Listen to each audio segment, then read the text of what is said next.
We want to encourage those who want to remain corrupt and steal money, that I beg them. The money should be used to bless our people. Thank you and God bless.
All right, so fellow Liberians home and abroad, it's a privilege again for us to be on here.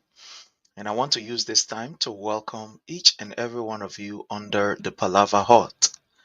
As usual, I know it is not very usual for us to be, on here, especially at this time on a Thursday. But again, uh, everything is possible.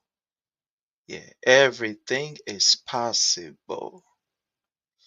Everything is possible. So I just want you to just, do us the needful, and the needful will be for you to please hit for us the share button, and let's have a wonderful, wonderful, wonderful time. Let's have a very wonderful time. Yeah, please help us. Do us a favor. Let's have a wonderful time. And I want to guarantee you, you are not going to actually, you know, uh,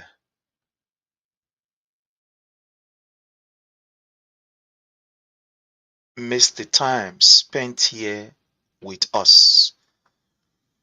So today, there is something very specific that I want to look at, and I am looking for that clip.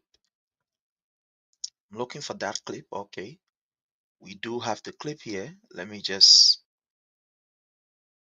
bring it here, and then we can do what we are supposed to do. All right, so we are good. I want to welcome my own brother, Philip Nangwe. How are you, sir? I appreciate your presence here. And I want to say to all of you who are following us on here, do us a favor. Kindly hit for us the share button, share with friends, share with family members. You can also just highlight, where you are joining us from, and if you care, and we will recognize and appreciate your presence. I want to say welcome to my own brother Philip Nangwe, who is joining us from the YouTube channel. Thank you so much. And I want to encourage all of you. It is not easy to build something. It's very, very, very tough. So join us. Your usual support is really, really, really, really appreciative.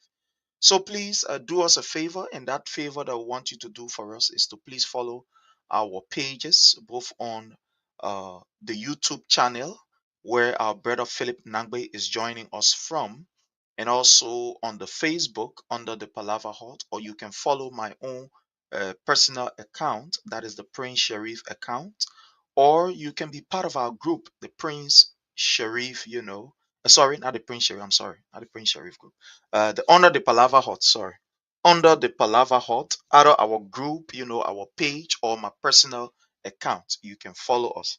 We really do appreciate it. So please do us that favor. We want you to please do us that favor, please. So again, you can invite friends, invite family members. And let me just invite you also tomorrow to our panel presentation. Like I said, uh, we have a very tough schedule, especially during the week. So you may not really see us as active as we're supposed to be, but we have dedicated Friday for our panel presentation, where panelists are going to come up here and then present the issue. It's a very wonderful time. We are trying to find a time to be able to at least have 2 days in a week for our panel discussion.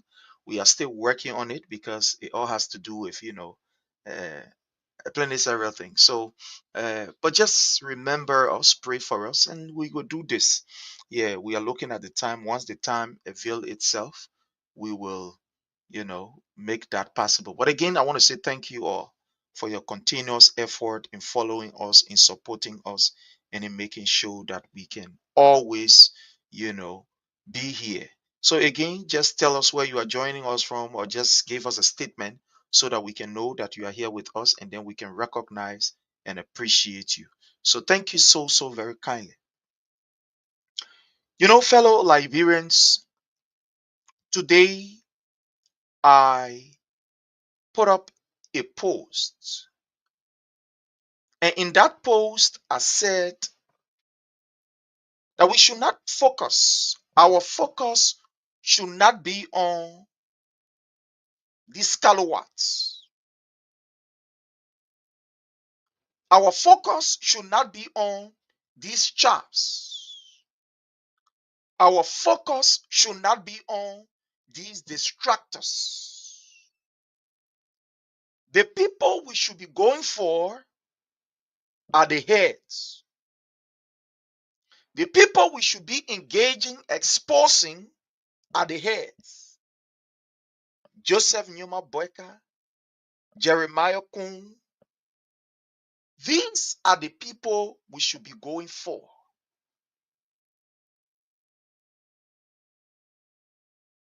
And not Baple. In our Liberian parlance, we say, don't go for this Baple. Leave them. The energy that we have, let's use it to educate our people adequately so that they can be able to forward the discussion. So at the appropriate time, these people will address them. But for now, let's look at what is of importance. Having said that, when it comes to the field of education, I am very passionate about it. And the reason is because I myself, I am an educator. Somebody was able to make the necessary sacrifices in order to give me this opportunity that I have called education.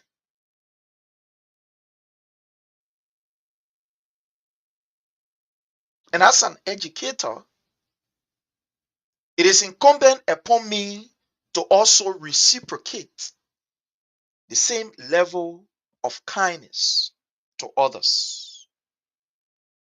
And that's why we've chosen to do what we are doing, to educate our people in the simplest way possible.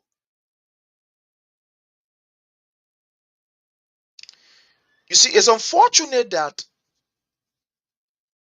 the people who promise and they made the argument that Liberia was not better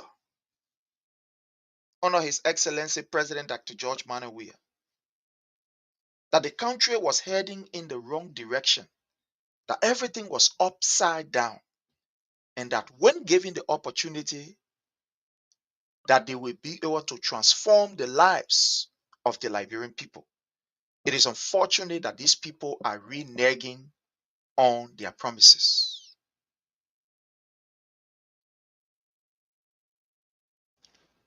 So it is now up to you and myself to ensure that we hold their feet to the fire, that we keep reminding them. We have to be ferocious in ensuring that these people are reminded, they are exposed on a daily basis.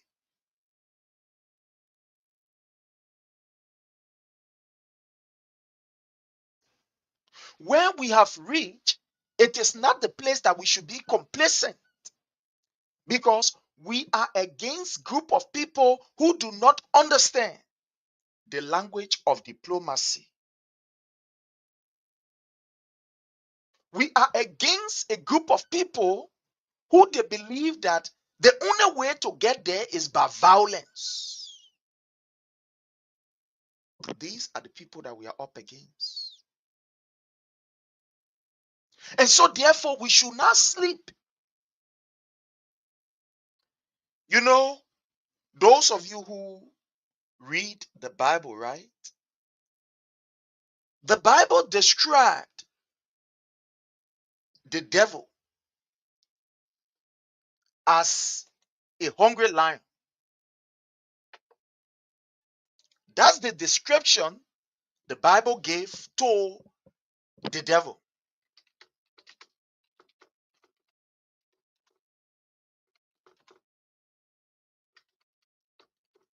And I just want us to look there and see the characteristics that was given to, or the way the Bible characterizes the devil and what the Bible told us. Huh? Hmm. Let's take our time and go there.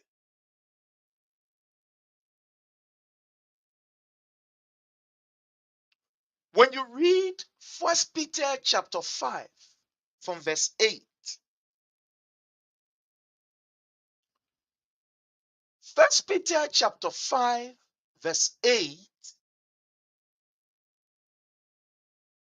gives us a description of the devil's agenda. And those who follow the devil, it is their agenda also. Because you must implement the agenda of your master, right?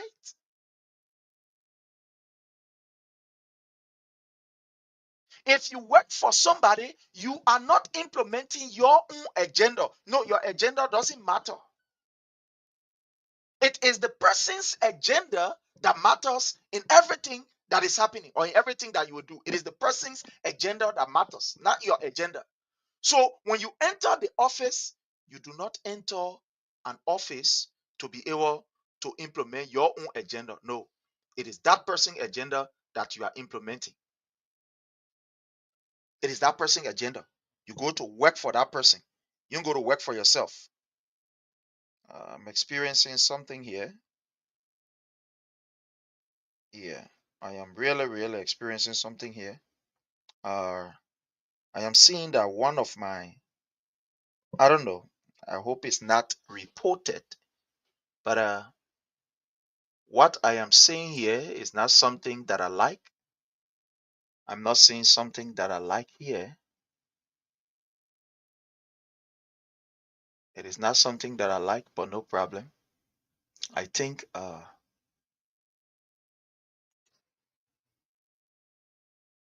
I see.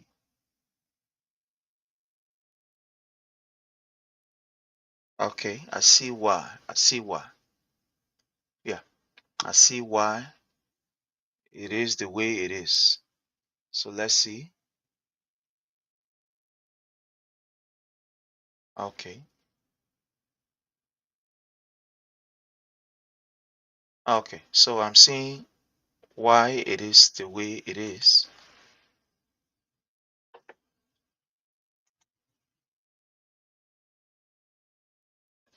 So just bear with me. Something that I'm seeing here. I want to welcome my sister Bindu. How are you? Thank you for joining us.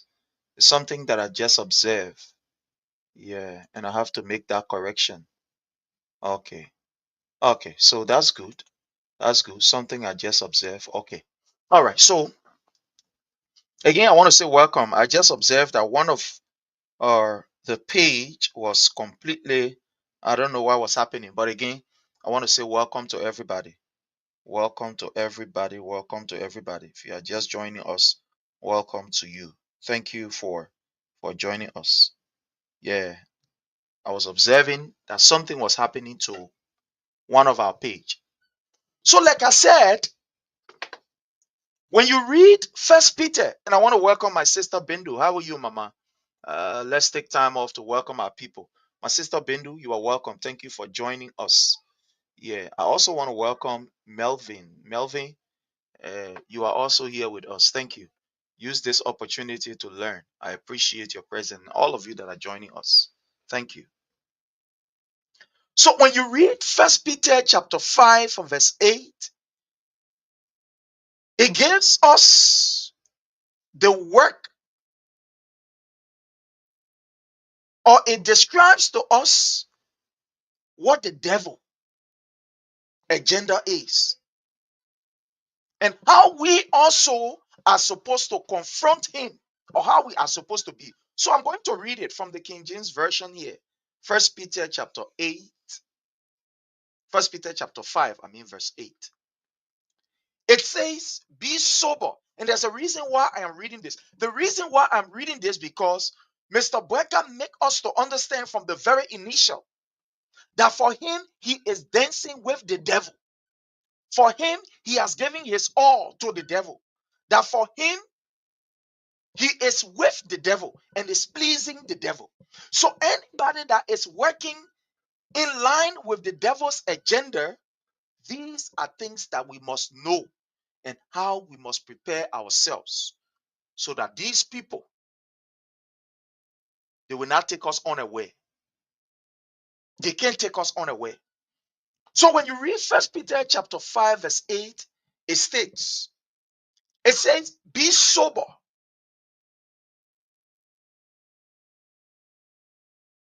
be vigilant, because your adversary, the devil, as a roaring lion, walketh about, seeking whom he may devour. That is the King James Version English. Eh? The King James Version English. Be sober, be vigilant,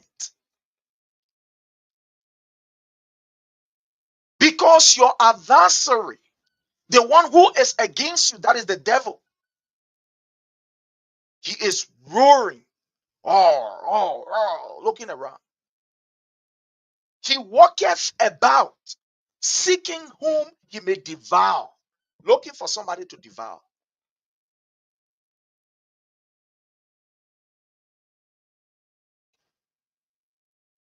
First Peter chapter 5, verse 8. That's why it says,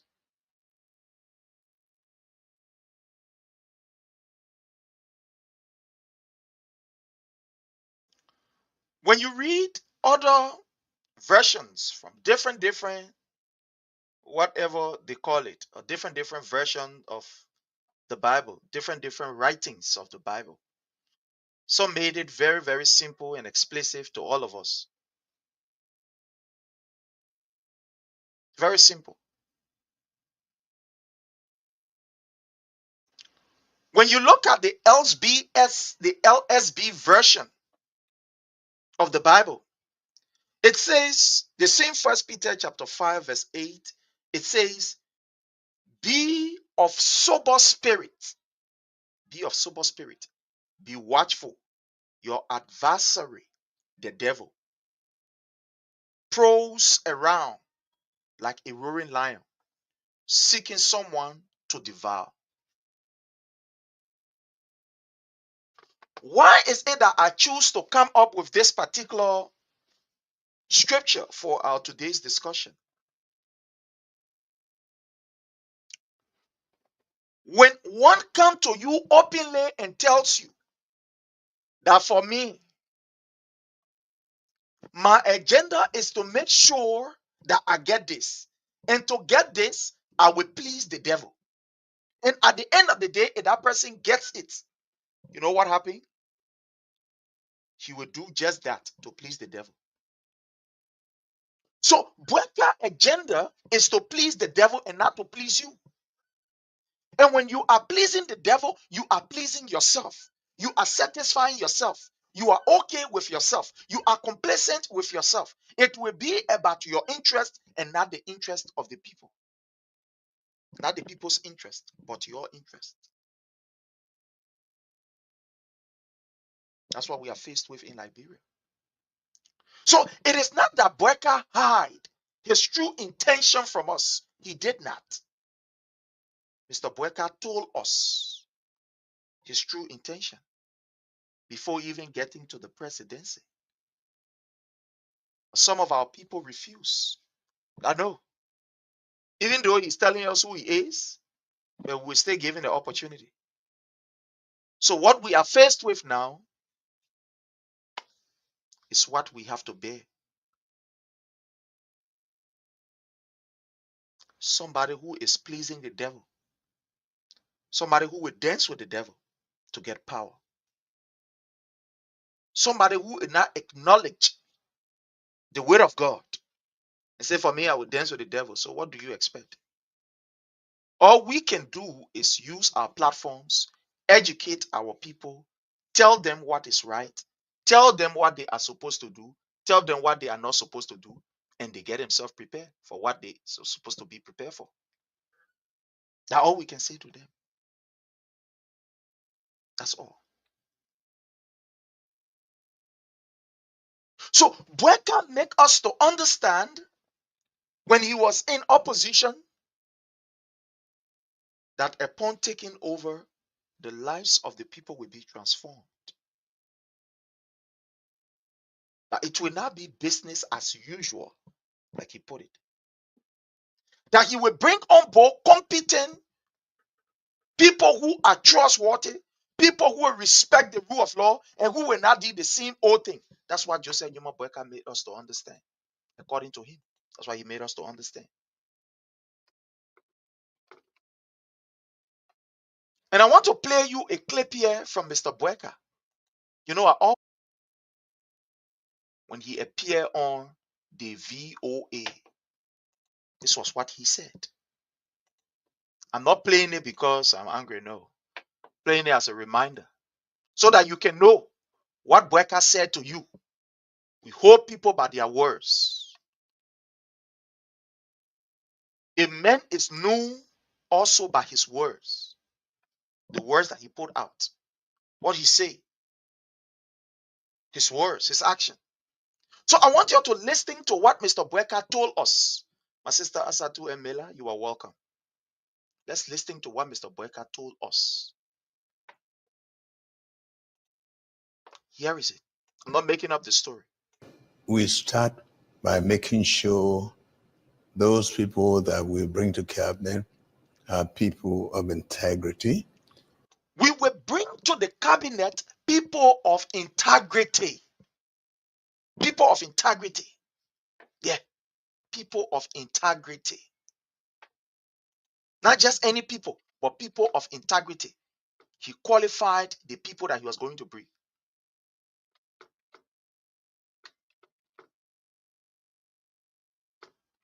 According to Mr. Boakai, they will bring on board people of integrity.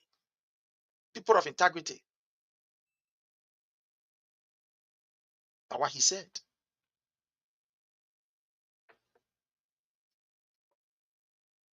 People of high moral, of high standard.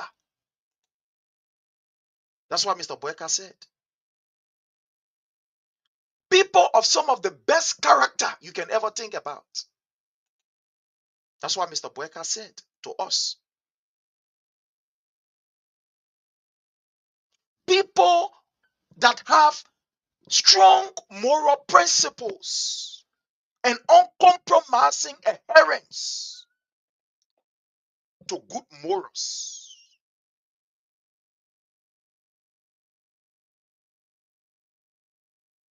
People who will do the right thing in the interest of the people that they have come to serve.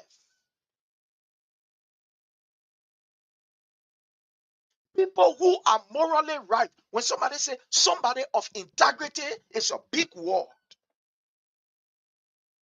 Like for example, in our Liberian parlance, when somebody say "Sijame," they mean damn good, oh. They mean good way. These are all some of our Liberian colloquial adjective that we use to describe people who are good beyond the ordinary. I made a man damn good, oh. I made a man good way. These are people, even though there are other people around who are very good, but this particular person that you are describing, and you put that man damn good, that man good way, that adjective that you are there to describe how good that guy is to tell you the degree. Eh? In English, the people get different degree to describe. So in our Liberian parlance, that is the highest degree that you use to describe the person goodness. So you may have, for example, 10 person in this room. One person will be good.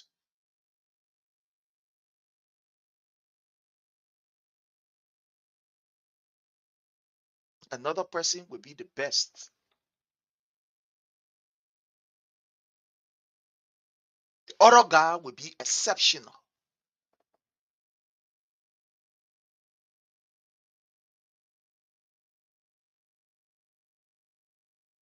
So when Mr. Boakai mounted the platform, what he told us that he was going for people with high moral, high standard, people who are exceptional in their character, people who are noted for not doing clandestine deeds. That's what Mr. Boakai told us. So when you look at the definition of the word integrity, that's what it will tell you. The quality of having a very strong moral principle and uncompromising adherence to those principles. It will also tell you that when you're talking about somebody having integrity, it means that particular person here, they have a very strong principle or a practice of doing what is right in the interest of the people. That they will not bend their principle, they will not look like, for example, sometimes somebody may ask you a question: are you a Muslim of integrity or are you a Christian of integrity? Those Muslims or those Christians of integrity are people who will not just exhibit their Christianity or their Islamic on the surface. People around you are like to say you too holy. But when you're in a different terrain where people are not observing you, or you are in a different terrain of where people, don't really know who you are, then you change into a chameleon. No. Whether you are among your people or in the absence of your people, your principles stand strong. So that's what Joseph Numa Boakai told us, that he was bringing people of integrity. So when you hear that word integrity, anytime you hear that word integrity, it means somebody with strong moral principles that will not bend their principles either to please anybody, but they will do what is right. Moral uprightness. You have an exceptional value when it comes to moral uprightness. You don't bend it. That's why Mr. Boakai told us. Listen to him. Don't believe what I'm saying. We start by making sure those people that we bring to cabinet are people of integrity. You hear him? Are people of integrity. I want to ask you a question. The people who are around Mr. Boakai, the people who he have called to serve or to work, are these people exhibiting that integrity that he talks about? Are they? No, no, no. Are they exhibiting that behavior that he talked about? That they will be people of integrity? Look, my people, join us tomorrow under the Palava Hut with our panel. It's going to be a very wonderful time. Today, don't bother yourself. I just want to talk because I came from work early, and for some reason, some kind of work going on to my late hustle area. So the people say, y'all can't rest. So I'm resting. I have about like 4 or 5 hours before whatever. So I want to use that hour adequately to educate our people. Bendu, how are you, Mama? Like my sister is saying, our country is in a big mess, Asata. A very, very big mess. So this man talked about integrity. Integrity. I've already defined integrity to you. You already know what integrity is. So let's listen to him further. And secondly, I want to make sure that even beginning with myself, we'll declare our assets. People of integrity, these are the things that they will do, right? These are some of the things that they will do. Oh, yeah. These are some of the things that people of integrity will do. People of integrity will be able to declare their assets. These are some of the things that they will do. These people of integrity will not wait for people to run behind them and say, declare your asset, declare your asset. No. People of integrity will look at the interest of the people that they have come to serve, right? People of integrity. People of integrity will put the people's agenda first. People of integrity will make sacrifices. Oh, where is Thomas Sankara, who said that I do not need luxury for myself? Always be here. But the people's agenda is what is important.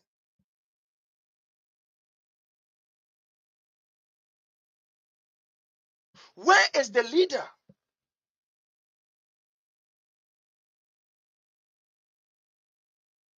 Where is that leader that will say it is not about me? No, the person of integrity, that the person will sit there and say, but the children don't have buses to go to school. Why should I be riding $88 million car when the children don't have buses to go to school? Why should I be in a $1.4 million car when the nurses, the doctors who are providing services for the masses of our people, they do not have the opportunity to ride motor car to go to work on time and cater to the people? What is the value? What is the value of me, one person, getting $7.8 million budget when even the hospital or the public hospital that is supposed to take care of our people, when the hospital is not functioning, when there are so many departments in the hospital that is supposed to provide benefits for our people, they are not even functional. What is the essence? So people of integrity will not sit down and people will cause noise behind them to do what is right. No, then you are not a man of integrity. Then you are not. You are not a man of integrity when you will sit there and siphon state resources. Then when the men not behind you, then you say, okay, the player I put it back. No, you are not a man of integrity. You are not a man of integrity. We will not consider you a man of integrity when you come and doing the same old thing, we will make noise behind you. Then you say, oh, the noise that you're making behind me, so okay, I change. You are not a man of integrity. A man of integrity will be proactive. A man of integrity will not sit down for the nation to cause noise behind you, declare your answer, declare, then you will not declare it. Then you take some kind of funny paper and put it out. When we go out to criticize the paper, you take it down. You say, I'm not talking nothing again. And you are not a man of integrity. You yourself don't have integrity, but you want to bring people of integrity in. How? You can be awesome if you know you don't have integrity. You know what? Let me tell you something. You know what? Sometimes people employ different people in their institution is to build up the value of their institution. Sometimes people bring very good accountant. They will pay money for good accountant or pay money for good auditors or programmers or whatever because they know that this thing is lacking. I cannot do it. So I will bring in these people and I will sit back, let them do it for me. Let them do it for me. But you will not bring a drunk addict, a drugs addict, a drunkard. And then you say, okay, let the people help me to something my organization. No. It don't work that way. It doesn't work that way. So you must have integrity. You must be able to have the fortitude, the energy, the balls to be able to social level of moral uprightness if you want other people to be upright. Don't be like the man who said, do what I say, but don't do what I do. No. Not that kind of Christianity. It doesn't work like that. You tell the people, say, you don't smoke opium, for example, or you don't drink kinju, or you don't go homonize, you don't go womanize, you don't go jump behind your friend and women. You don't steal, but yet you are doing it. But when they catch you, say, but I tell you, say, don't do it. No, your behavior must be able to what? Exhibit what you say. So Joseph Newman Boakai said to us that he will ensure that the people who come on board, that they declare their asset. That Joseph Newman Boakai talking. Listen to him. You want to make sure that this is well known. They will declare their asset and it will be well known. We got to make noise behind these people. First, Joseph Newman Boyka jump out one day say, "Oh, minister, all of you're finished sacking." That kind of scheme way of behaving. Eh? That kind of knee-jerk way of behaving. No, Joseph Newman Boyka has no moral. Young leader, oh man. Just as you see his face, the high heart looking. Ugly face, ugly heart. He ain't got no moral. Must we cause noise behind you for you to come and cajole us? He jump on radio and say, all of y'all who not declare your asset, we suspend all of y'all. Who then we know that didn't declare asset or declare asset? And another story, that last story. Look, Joseph Newman Boyka knows very well that Liberians, we are a very wonderful set of people.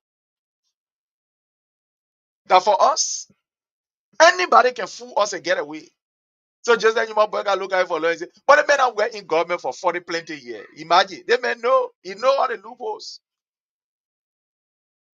So Joseph Newman Boyka is exhibiting his crook attitude right in front of us. Because you know at the end of the day, we're walking away free. So they came up and lied. Everybody declare your answer. Yeah. Somebody said, but pray and lead the man already. And when the people then see, ain't can sack them, ain't can suspend them.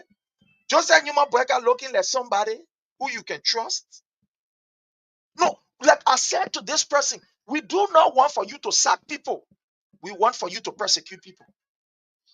They almost like, take for an example, somebody run to the police station and tell the police, this is the man who stole my money. Then the police say, oh man, are you the one stole the man money? You know what happened? Don't kind of run it here again, go. Don't just kind of run it here again, just go. The police is not helping. Because the next community that person going in, he will also do what? Carry a long hand in that next community. So the law is there to punish people who are engaged in behaviors that are not correct. That's what the law is for. That's what the law is for. The law is to serve as a deterrent to people who be criminal. That's why you see when you do wrong, the police will go arrest you, take you and carry you to the police station. From there, they arrange you to the court. All of these that they are doing is to serve as a deterrent to other people, to punish you so that you will not do it next time, and serve as a deterrent to the next person. That's what happened. So you don't tell somebody after you know that the person stole from you. You took them to the police station. Then the police said, man, you know what happened? Where the man stole the thing? Say, oh, I live in, for example, Jamaica Road. At Jamaica Road, the man stole from me. And I said, my man, you know what happened? And go. We don't park around Jamaica Road. You don't go there. Don't go steal there. Go. This is the kind of behavior that Boyka is exhibiting. And then people say, we won't be happy. People stole from the Liberian people. You look at the internet and say, go, go. You don't come again. An army that stole from the people. You told him to go home. According to you, even though the man stay in government, he's still doing a 1-2-1-2. You say go and sin no more. No, you are not running a church. Even in a church,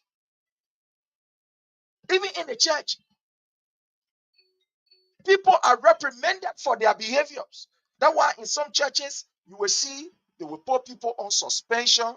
They will suspend them. Some people, they will say, my man, you are not supposed to do certain thing in the church. Certain function you are not supposed to carry on because of this behavior or that behavior. But look, Joseph Newman Boyka is the oldest liar so far that I have seen. Listen to this man. The purpose of coming Background, please. To Yeah. government. Well, let's to know that it's public. So let's listen here. That this is well known. The purpose of coming to government, to know that it's public service. And if you are not ready to serve the public, you can go elsewhere. But we want to make sure that we start on a clear note. You hear Joseph Newman Boyka telling the people who come in, the people already know that they're coming to come and serve government, that public service they're coming for. But these are the people who are abusing the Liberian people. And the reason why they are doing it because Joseph Newman Boyka, who is their master, This man is also abusing the people. In our common Liberian parlance, we say, monkey see, monkey do. The thing where the monkey will see, that what the monkey will do. There is a song that is sung by a very famous, I think, artist or so. I don't really know his name.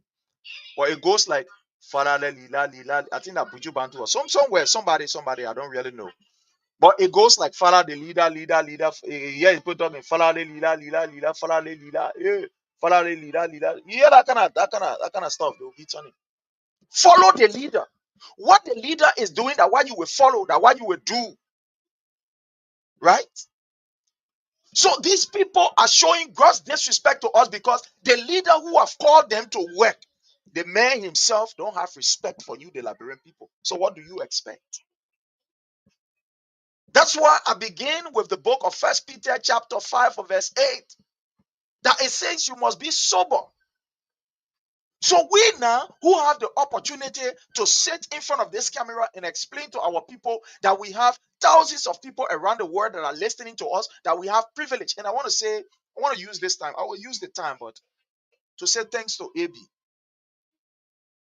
for affording us the platform on every Friday, King's FM, to share with him on that platform. I want to say to you, my brother AB, thank you so very kindly.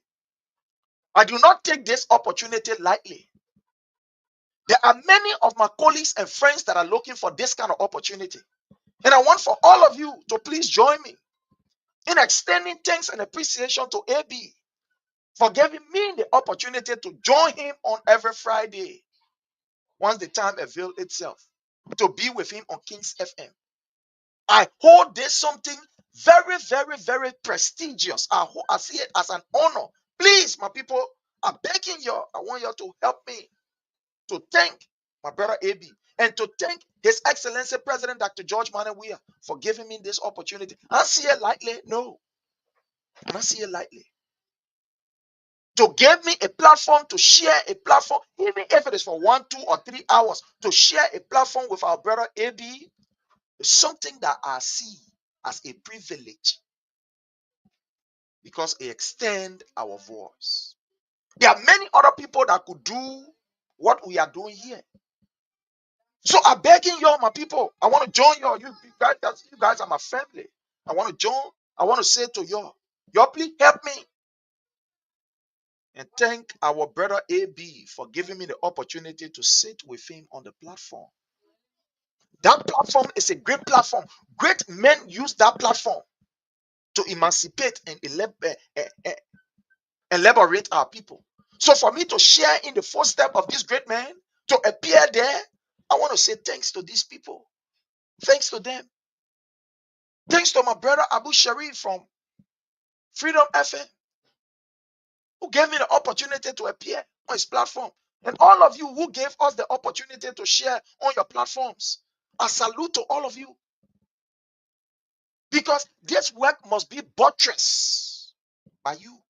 Including those of you who are sharing. Even those of you, some of you, you are at work, but look at you now, you are here. We are having this discussion. You are here.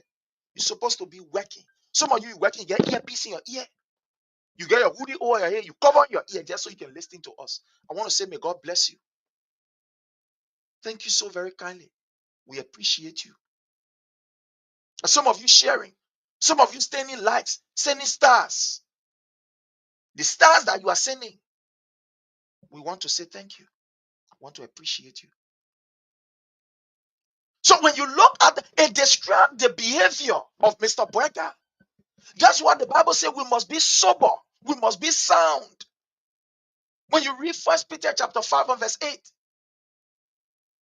So the Bible warns us against people like Joseph Numa Boakai. It said, be sober. You know why it said be sober? Because the Bible knows that these crooks will be around.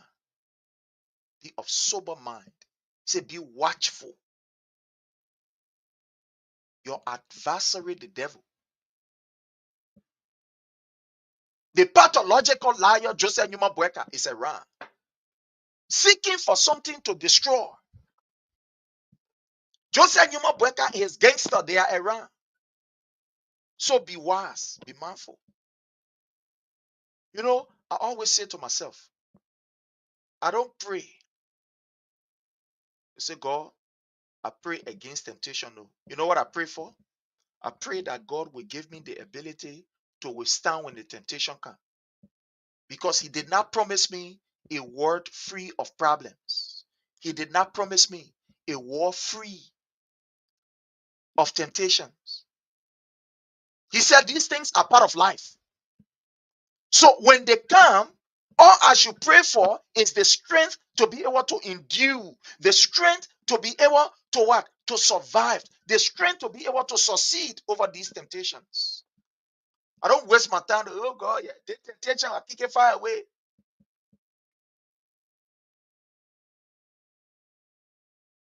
I pray for the grace that when these things come, that God will be able to sustain my faith, that I will not be able to forsake Him, that my faith will be strong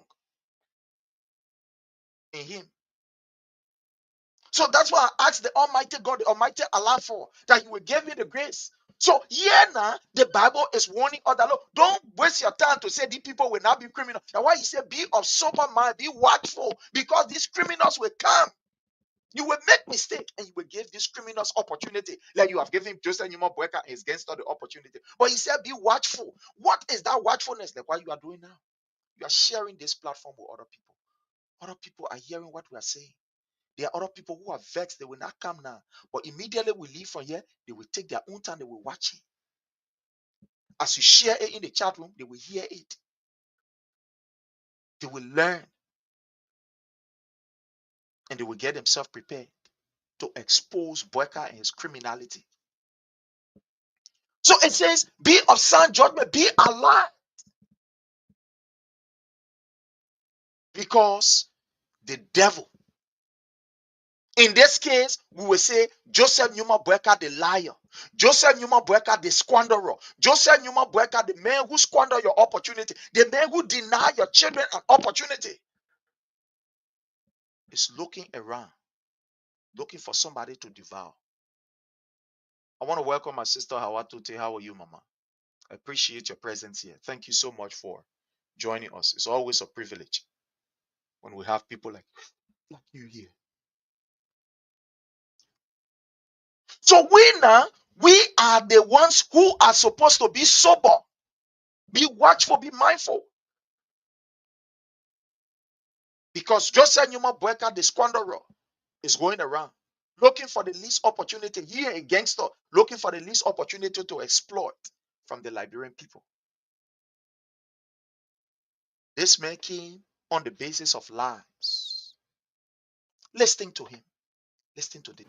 That the people of our country stood on line, they protected the votes, not to bring a team again that will do the same thing that the other people. You hear it? So Joseph, look, let me tell you, you know the most wicked person, and these are people that I can't really, I don't have tolerance for. People who will know that this thing that I'm doing, it will hurt the person and they do it. For me, I don't know. I don't know for some people, but for me, I don't have patience for that thing. I can forgive somebody who do not know and they hurt me. And to some extent, I will sit there and say, well, let it go. But somebody who know that what you are doing is going to hurt me, you finish hurting me. Because at the end of the day, I put myself together, then you can't say, oh, but sorry. No, you know what I do? I try to avoid you. Because I know that your act was intentional. You did it so that you can be able to break me down. But because I am strong enough, through the grace of God, the grace of Allah, I am strong enough to stand, and you did not succeed. So you coming back now and say you sorry. That kind of sorry that me, I don't, don't look at it too much. I just say okay, and then I just avoid you. That's who I am. I just avoid you. Look, there are in my mind, I might be wrong, but I believe that there are some people that will be punished because they are misusing opportunities. Look, that's why I don't understand. Look, any man that you are with, I am not of that theory That we say when a man abuse you or the woman abuse you, get bear with it. I don't know. Me, I'm not in that theory there. I don't have that particular patience of enduring too much suffering or too much abuse in any relationship. Oh no, I know. But I mean, number one talking. I say take my own, but I'm telling you my own. Let me put this aside small and let's talk about this. Any relationship that you find yourself in, you're loving, the man is abusing you. You're in a loving relationship, the men are faithful. You're in a loving relationship, the men are just jumping from one place to another. You can't even touch your phone. You touch your phone, you to say you put gun to a man. Hey, when you see the man doing something, you ask him, you ganga in your hand. You're laughing. Then you say that and they say, but anyway, I will pray. And I will marry the man. What to do? I will pray. That kind of thing, you on your own. The angels can help you because they show you signs. They show you the signs for you to see and for you to know. And you decide, you say, I will go there. So you're on your own. You're on your own. Most of these women that you see crying today behind some of these men, oh, the men do me like that, oh, the men do me like that. You allow the men to exploit your own magnanimity. No, let me put that one down small. Let me come to us physically. Let me come to us and let us small.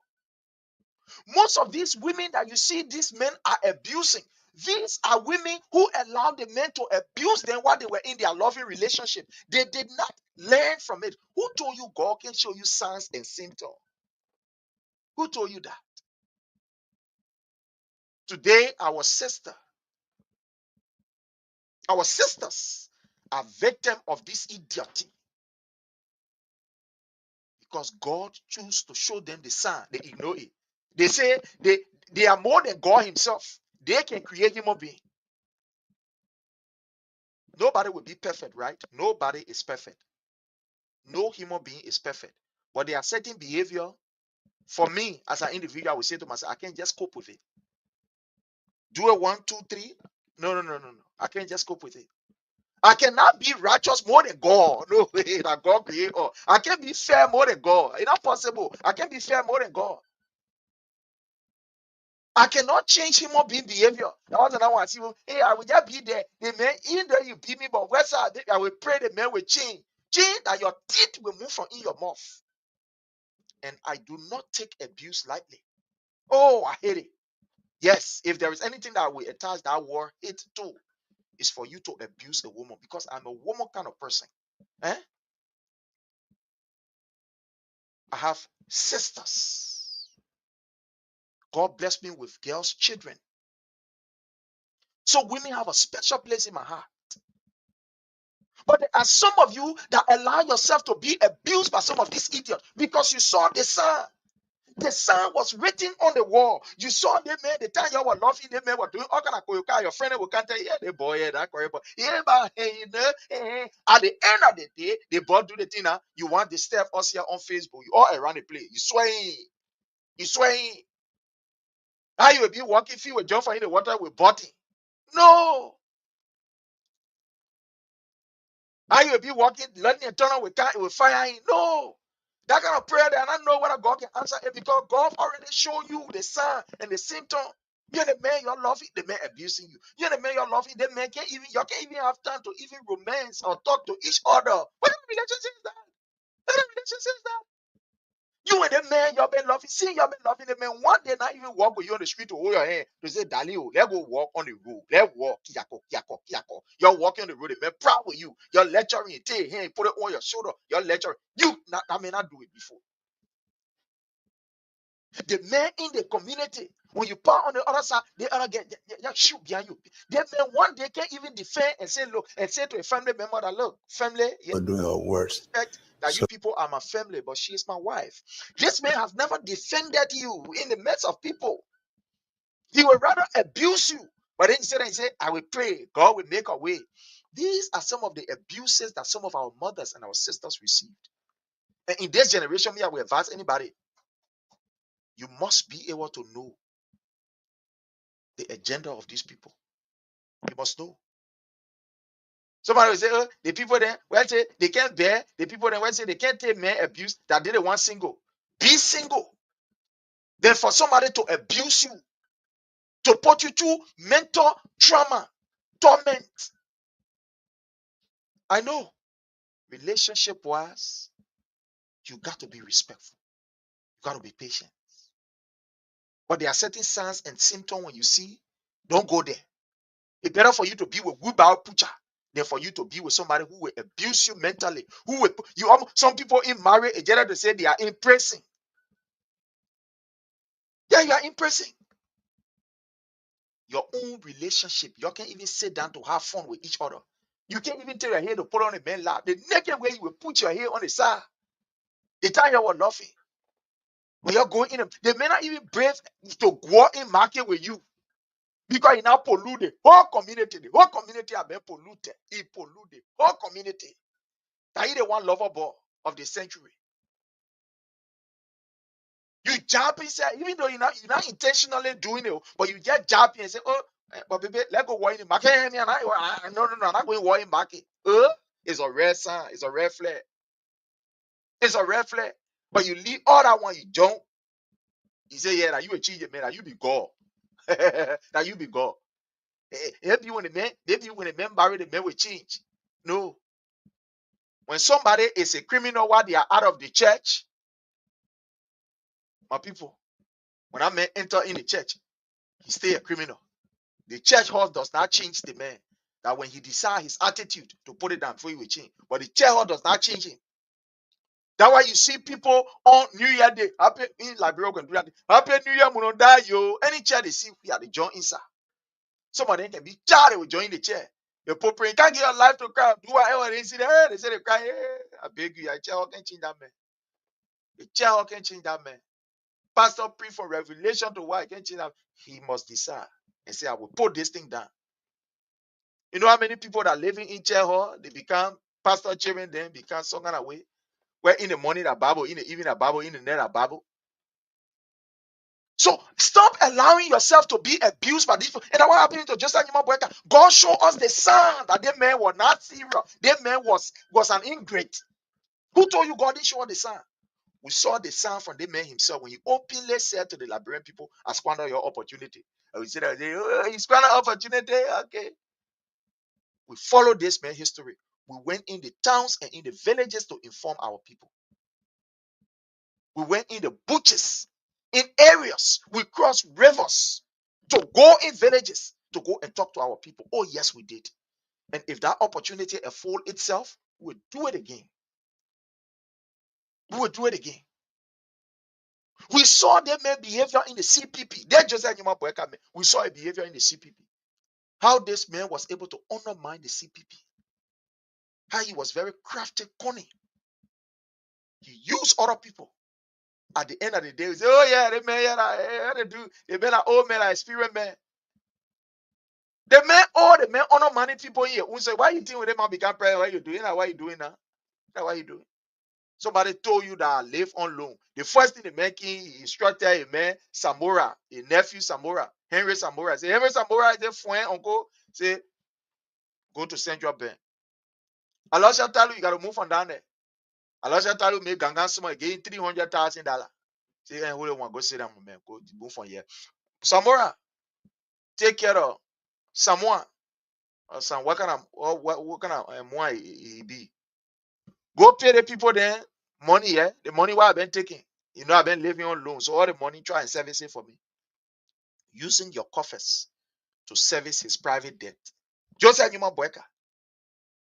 Using your money, the Liberian people money that is supposed to be used in the education sector.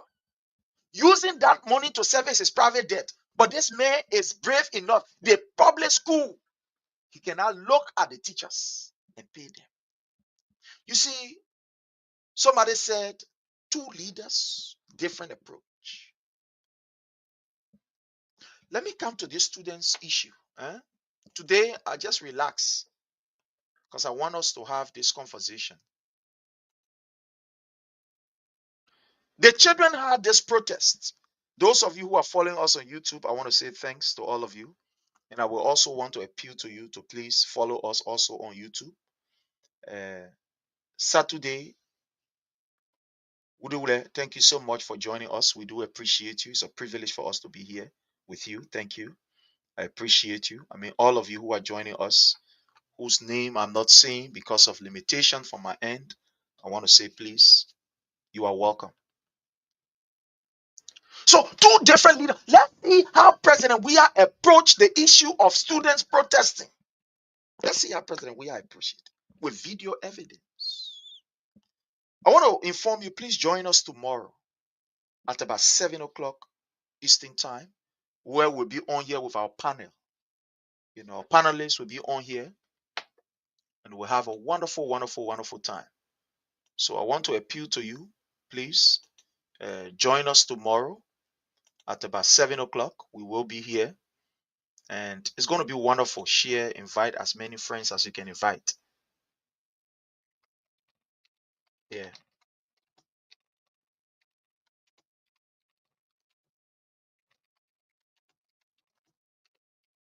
Invite as many friends as you can invite.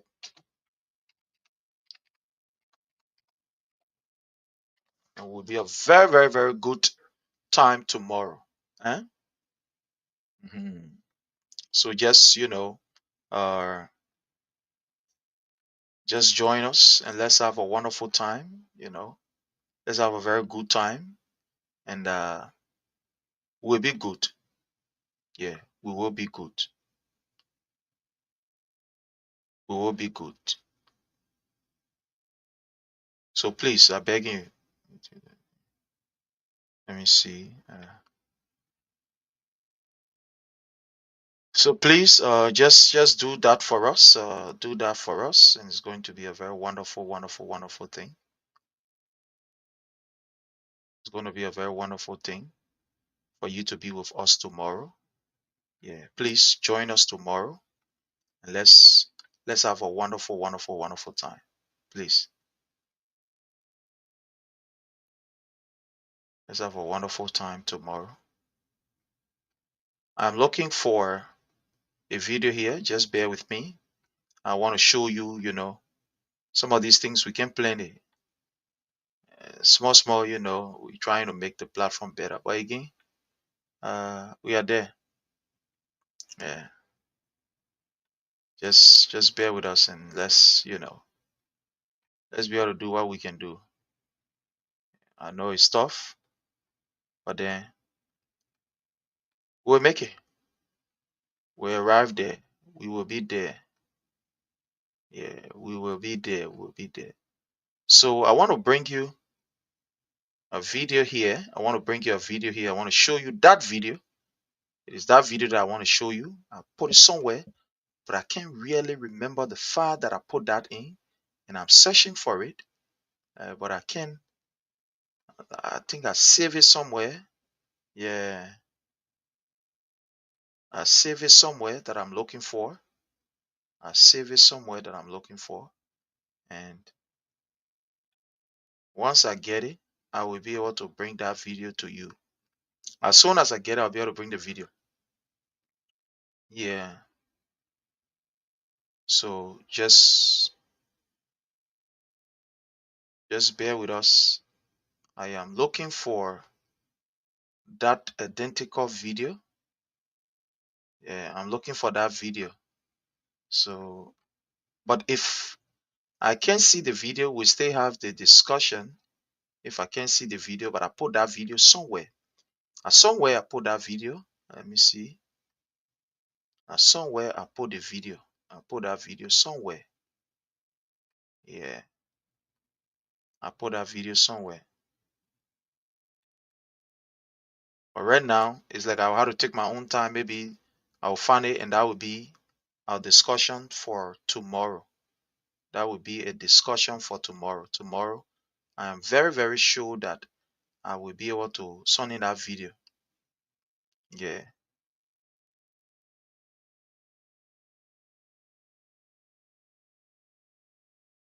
So, where President we have met with the students community, but let me bring you another video here that will, how you got the thing said, Sonny.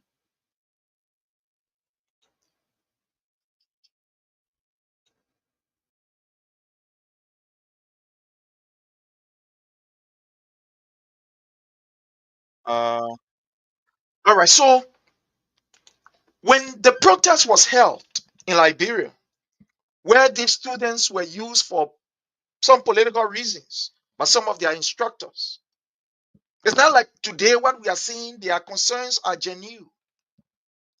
And when some of these people took the students and put them on the street, guess what President Weah did? He did not bypass them. He decided I will talk to the students. He had a meeting with the students community in Liberia, met with them, and was able to resolve the situation immediately. He did not allow it to spill over for days. So unlike this protest that is happening, the students are informed. They know that Joseph Boakai can't get time for them. The people told they say, no, Joseph Boakai can't get time for you. The student announced this, their protest, long. To the extent that this girl was saying that they have been out of school. And I want to say courtesy of OKFM, I want to play the voice of our brother Clarence. And this is where we are going to maybe, I want to play you something here and I want you to listen. Statements, check and counter check. They're here to talk about the Miss University. The guy Okay. thinks she's being Should be Miss Competition. all this. Yeah, so tip me by so to have attend the pageant light on the ticketing because of So I want to just bear with me. Let me see. I want to bring, okay, I think it should be this one. That is red when you go down a bit. Okay, fine. Yeah, This gas. I get it. Money. What do you mean that we're going to start singing? With the recharge and I get it public right campaign, everybody can win. Remember, the more you recharge, So you're just bear with me. It's Wednesday, the 26th of Okay, so courtesy of OKFM, and I want to play this courtesy of OKFM. I'm going to add this here, and it's where our discussion is going to be based tonight because it's important that we talk about this. You know, it's very important that we talk about this, and I want you to listen very keenly. Yeah, I want you to listen very keenly. I'm going to play the voice, and I want you to listen very keenly. So the brutality that was muted against the students by this government, I want you to see the last time I posted on my page, before even the brutality was carried out by this government against the students, I said on my page that this government, the education minister, have said, you know, to some of the people around that she was going to ask the police to brutalize students who would jump on the street. So courtesy of OKFM, Nyati was at the entire, event, and he covered the program. So Clarence called him and was asking him to get his view. He was there, what happened. And we are going to play this, and I want you to listen. And this is where we're going to discuss. I want you to listen. How Joseph Boakai decided to treat the students. After treating their fathers and their mothers with disrespect, now it is upon the children. You know, when the man of God from Nigeria said, this thing that you're saying, the young will feed it, the old will feed it, the tall will feed it, short will feed it. I want you all to listen. Don't believe me. Courtesy of OKFM. Let's play this. Of March 2025. Thanks to all of you for always joining us. Whatever the occasion is to you today, I'd like to say we wish you well. Let's go to the BBC and get a gist of some of the things happening in other places in Africa. A Kenyan police was attacked by as the rescue teams attempted to conduct a search for this West Coast horrific, I'm told, tip me Liberia. The students, superintendent of the Moreover Consolidated School System, and he didn't respond to any of our concerns, but we got him yesterday evening. We'll talk to Mr. Mumbo this morning to just give us a picture of why these students are protesting and what's going on with the teachers. On the other hand, we are hearing the Minister of Education is saying 50% of volunteer teachers across the country will be placed on the government's payroll. That's good. Now, yesterday, the students, as an attempt to clean government's attention to what's affecting their teachers, because they are the end users of all of this. They are directly affected. When these teachers are not in the classroom, the students get affected. I'm going to carry you Especially from, because we the all know senior the students. The analysis. students in So 12th grade, they are going to sit the ones. If they are missing 2-3 days of the lesson, it's too much for them. You know, they are losing on a lot of things. So they took to the streets yesterday to protest, and then at some point the protest was resisted, and the police fired tear gas. So I will talk to Nyanti Tokpa this morning, our reporter, who I believe covered the entire protest, to tell us what are the issues. At what point did the police decide to fire tear gas? Was there any sign, any attempt of any violence from the students? What exactly were they doing? Did they block the roads, preventing other people from moving? And you know, I will get a picture from Nyanti. And thank you for everything you continue. And then I will call Mr. James Momo. We'll hear from him. The other time I told you I would have tried to get to source of the guy who was seen in our. So I just want you all to listen to this, the student part of it. You know, I'm talking about but the student part of it, and it's where the discussion is going to center. Right? Let's go ahead. Video slapping that old man. I could not get to him. I sent text messages. I called him over. Did not respond. I'm hearing that he took part is now on this line. Nyanti, good morning. This is Nyanti a session or Nyanti narrative of what happened at the Capitol. Let's say at the Capitol building, with the students. So I want us to listen keenly. Morning, Clarence. Good morning. How are you? I'm okay. Okay, yeah, I feel that from your voice. Nyanti, yesterday you covered the protest, I believe, from start to end, because when it started, I saw you online, and you were going live on the page, but because of some administrative issue, I had to drop watching you, and then I was doing something else. Can you give us a picture of what you witnessed yesterday? Yeah, so yesterday I've gone at the Capitol building. The legislature is closed, but then there are other members who normally go there to do some other work until they can return for in May. So this group of students from the Morovia Consolidated School System, from the different schools that are on the MCSA, they are all gathered in their number station of protest. Initially, they have gone to the executive pavilion where the House of Representatives have been meeting, the majority bloc they've been meeting. So they thought that the folks were in session so they could read their petition. So when they went there, and then they were told that the people were on break and that nobody were present there, so they should go to the legislature where all a few members would be, and then apparently they can present their petition. So they make a U-turn, they came right back, they marched on the main street of Broad Street, and then they came directly to the Capitol. So, and they wanted to use the executive mansion side, and then police were already posted there, asking them not to use that route, that the president was around, so they should use the other side of the road. So they used the Capitol bypass side and came around the University of Liberia Capitol Hill campus. And there is a gate that is facing to the UL side where...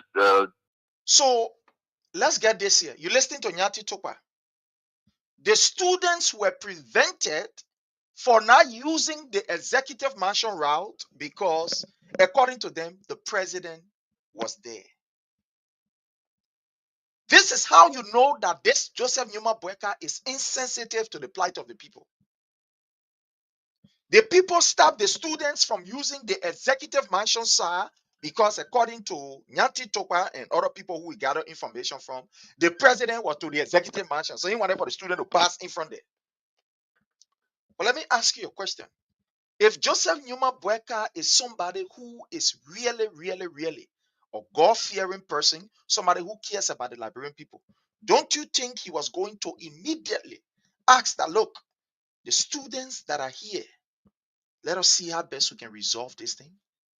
Don't you think you are even going to come down as a sign of respect?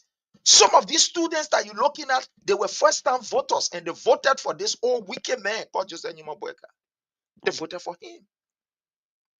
Some of these students, they were first-time voters who joined the campaign. Some of them were not even, they did not even register, but they joined the campaign for Joseph Numa Boakai. So he knew that the children were passing and they knew that Joseph Numa Boakai was there. But when you see somebody who is insensitive to the plight of the ordinary people, he does not care about the ordinary children. There you go. There's a man who was telling us, the children will not be selling on the street again. But the children were on the street protesting, or they decided to go and present their petition to the lawmaker. Joseph Numa Boakai, if you are a human being who is a good person, get God-fearing heart, and he is all as per his age, wisdom, with kindness, you are going to say, look, you know what? This thing here, I will not even allow the children to go and see only the lawmakers. Who told you that Joseph Numa Boakai know that the lawmakers were on break? He is aware of that. His people. Who told you that the people who are around Joseph Numa Boakai don't know? But I told you, Joseph Numa Boakai is the only man that get every day he appointing new advisors. But these advisors are as wicked as he himself is. So if these advisors, they were good people, they are going to say no, because they are aware that these lawmakers are on their break. They're going to say no, Mr. President, the students are on the street. Is there a way that even if they gather at the executive mansion, or they can gather right here, we can talk to them? Look, one thing I know, Liberians, we are noted for it. Once we see, you can be vexed with your leaders, but when you see them, look, we are not wicked people. I can say this for sure. Liberians, we are not wicked. There are leader thing where we're going to be doing, jumping here, there, but we are not wicked people. We are not defiant, especially when it comes to our public official. We can be vexed, but we are calm people, very hospitable to each other. We are not like other nations and stuff like that. So I don't care how you angry, you see your leader to some extent, you cool down. So if Joseph Numa Boakai was somebody that get human being heart, human being feeling, if he's a man of integrity, you know what he was going to do? If the man meant what he said to the Liberian people, and you tell a student and say, no student should be on the street, the men were going to say, look, let the children gather here, let me talk to them. Or he was immediately going to instruct the education minister from the day one that these children did it, because that was the second day the children decided to get on the street. At the second day,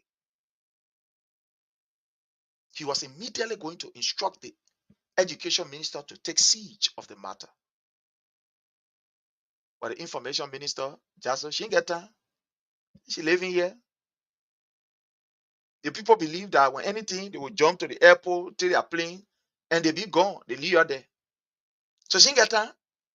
None of these advisors were able to come and say, no, but this thing here is important for us to meet these students. We can't allow, they don't care about you. They care about your parents. They also care about you. I said once here, when the children of Israel said they wanted a king, Samuel told them that if people say you want king, this is how the king will treat you. The king will abuse your children. They will do this. Say, yeah, we agree. One king. One be the other nation. One see our king. So if Joseph Numa Boakai can treat your parents like this, they will go back to the children. You get that? He abused your parents. Your parents jump on the street. When they took some of them from the payroll, they said that President, we have brought them. When they decide to channel their grievances, they call police to beat them. He didn't listen to you. The same way he treated your parents, abused them. He came to the children, abused them too.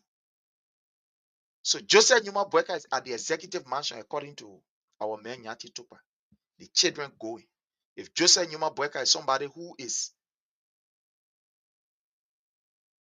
to some extent, a kind person, he will immediately come down to take siege of the matter, because he is the president of the Republic of Liberia, the head of state. Whatever that happens goes on him directly,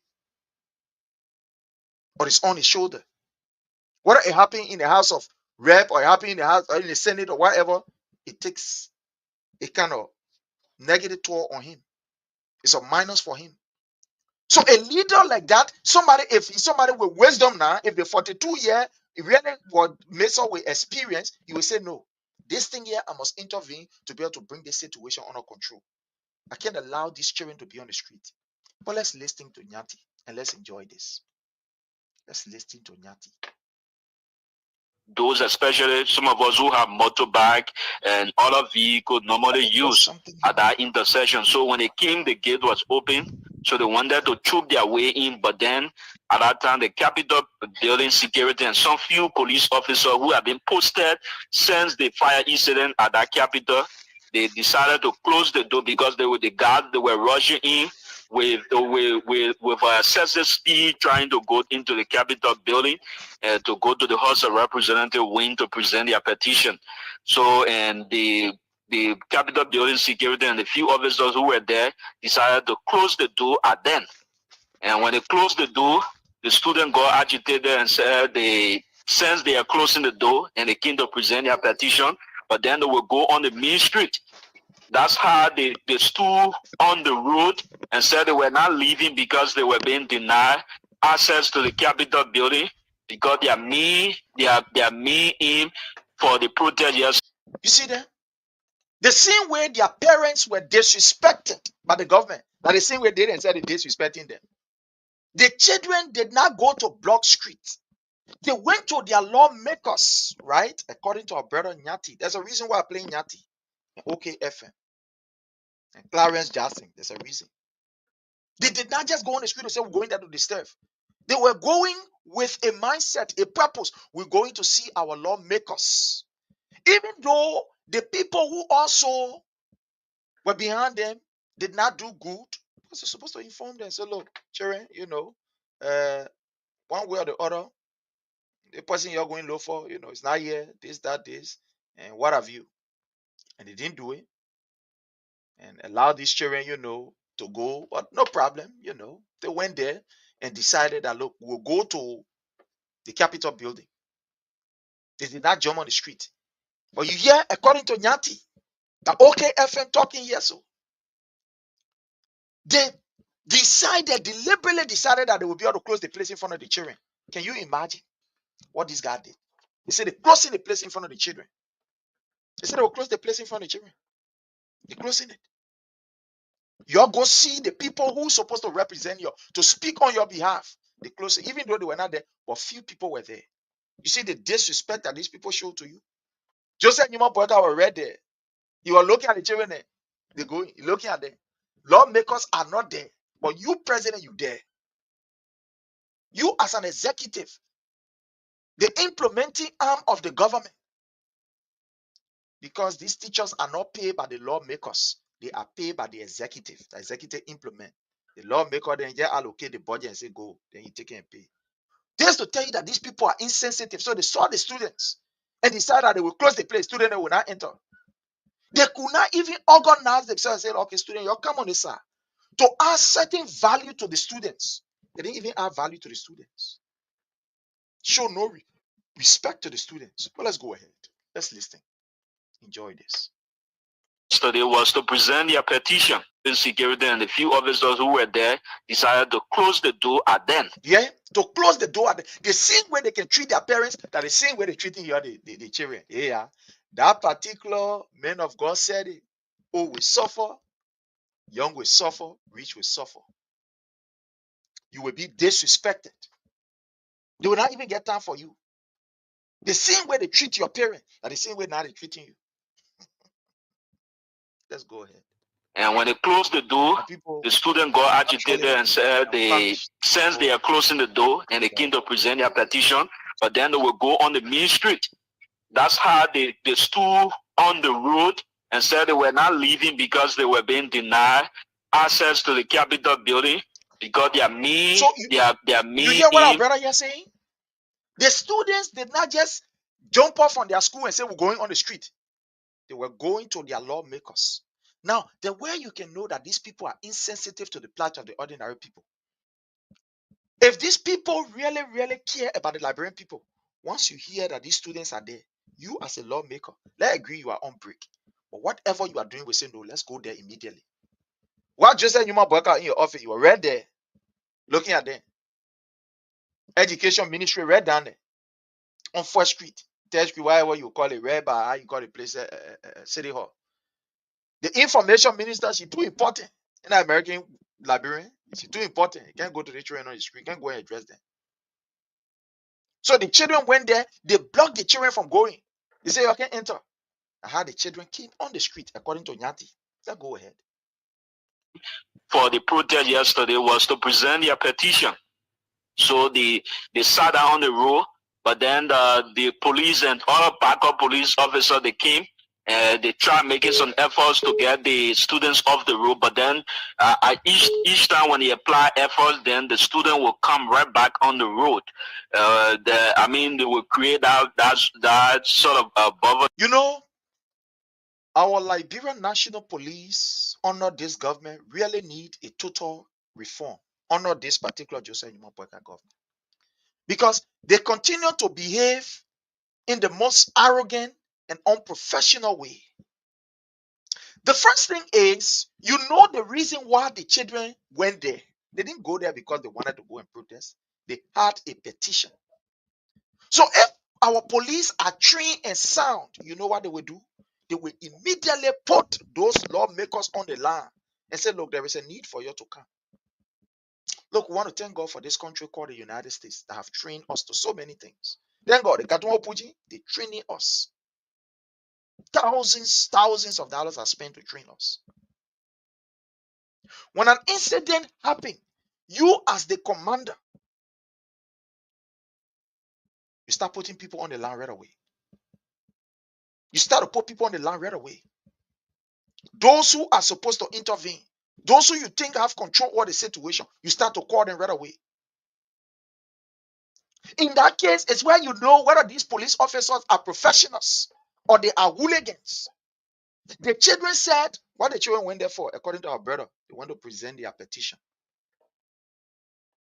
The security blocked them. The first thing is the police, if these people under Joseph Newman Boakai are sound, you know what they're going to do? Tell these officers at the horse, at the Capitol building, and say, no, you can't put these children on the street. That yard is big enough. Let the children, let other them come inside. What are you doing? That the preventive measure so that you cannot disturb the traffic, so that traffic can be blocked. Because the children didn't go there with the intention of blocking the traffic. They didn't go there with intention of stepping on the road.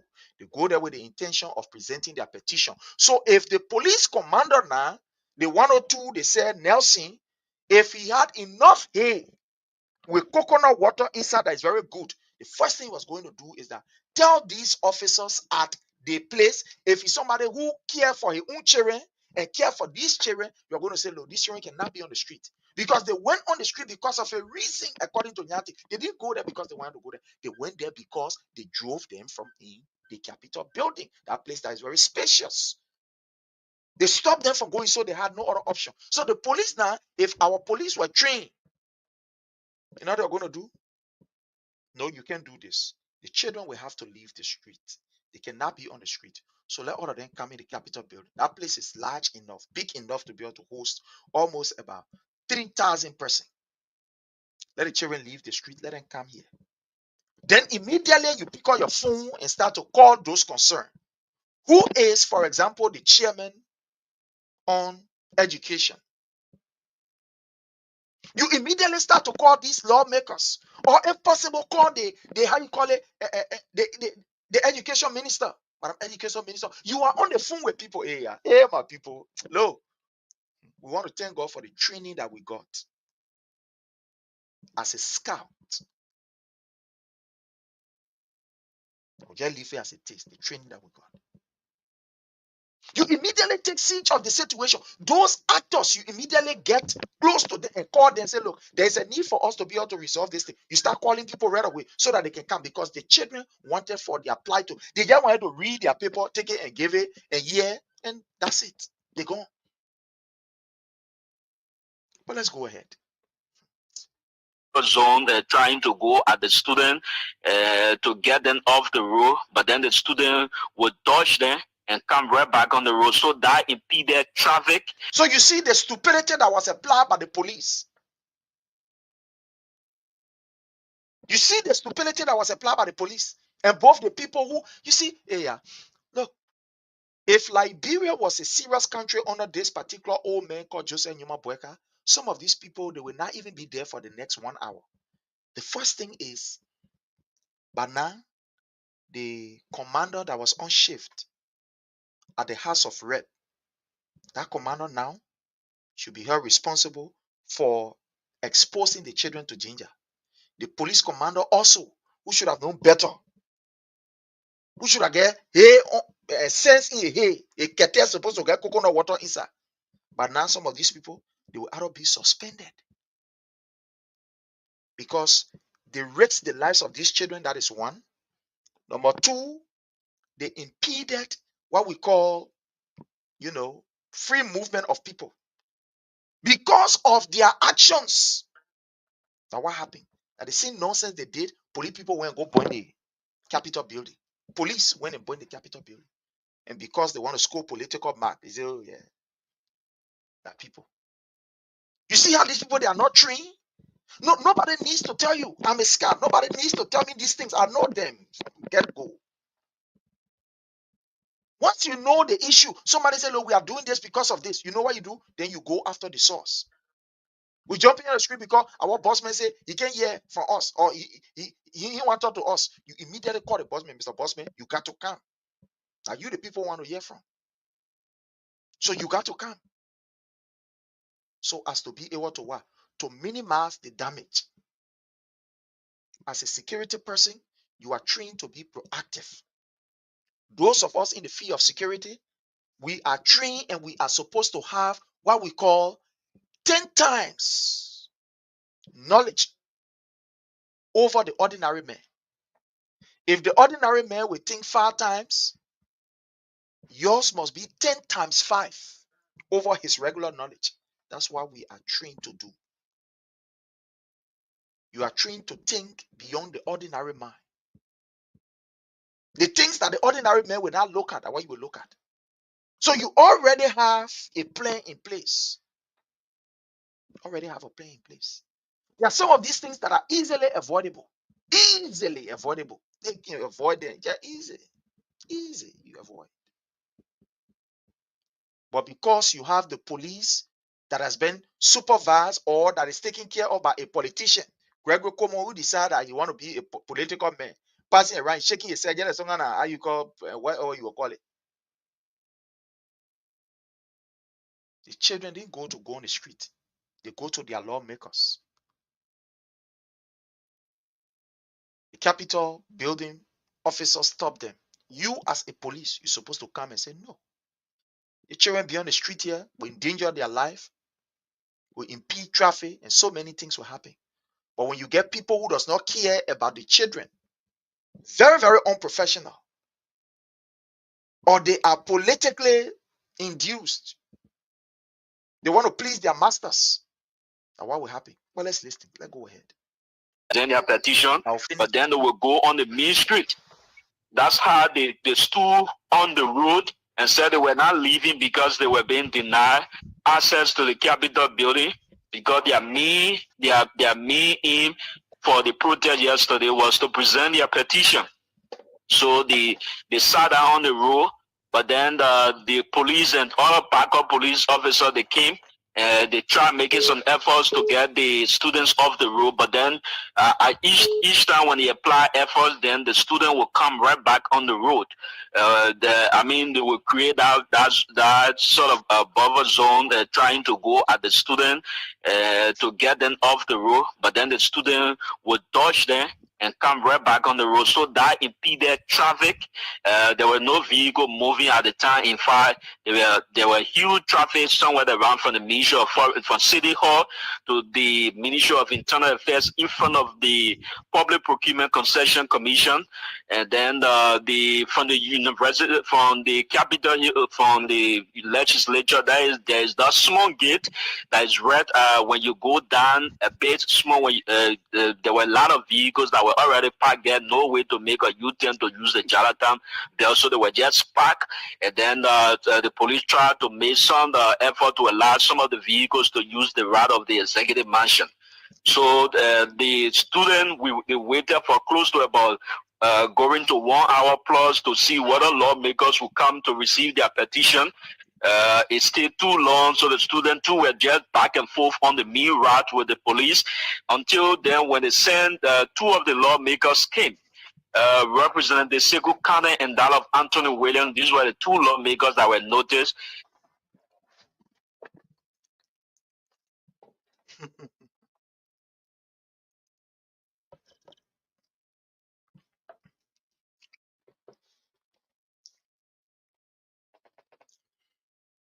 In the field of security, thank you, my brother Philip Nangwe, reckless police.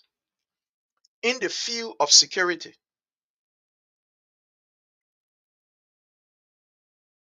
a 1 minute delay can cause a serious problem.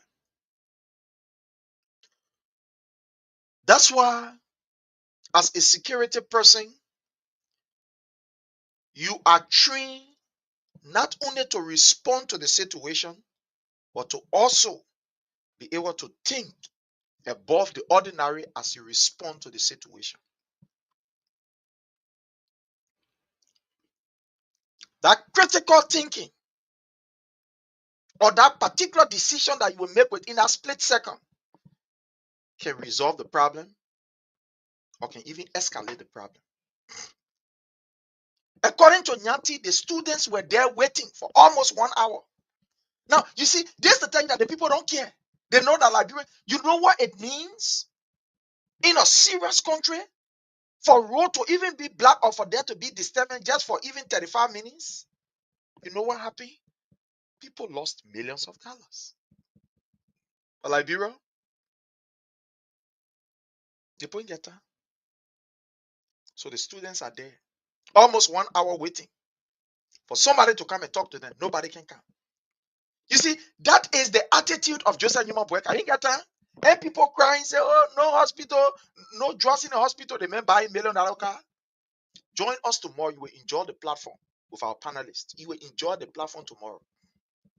Join us tomorrow. You will enjoy the platform. So the same way Joseph Newman Boakai is reckless, if I will borrow from my brother Philip Nangwe, that the same recklessness his other people are still carrying on. Why will you know that people are protesting?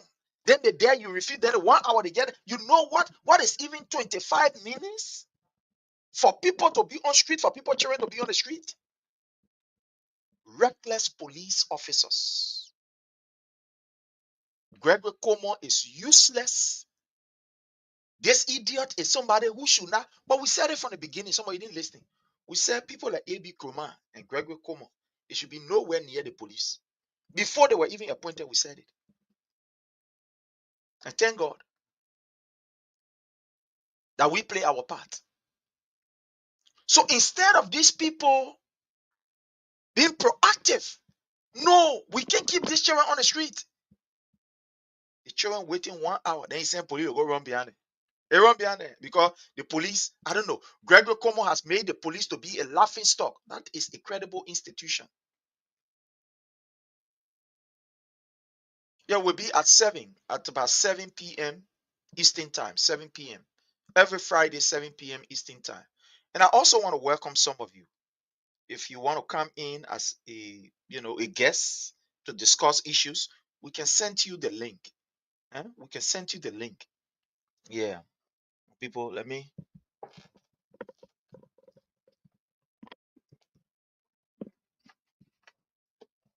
So if you want to come in, we can send you the link.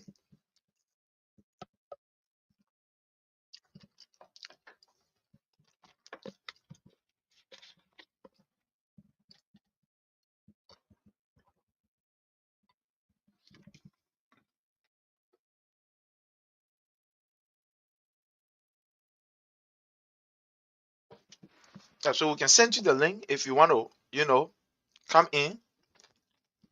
We'll send you the link, and then you can join us tomorrow. You can be with us, tomorrow. You can definitely be with us. We'll send you the link, and then let's have a discussion.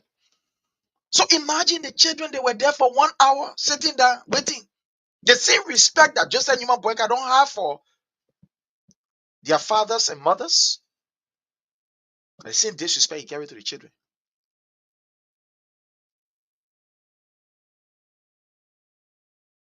So the children there,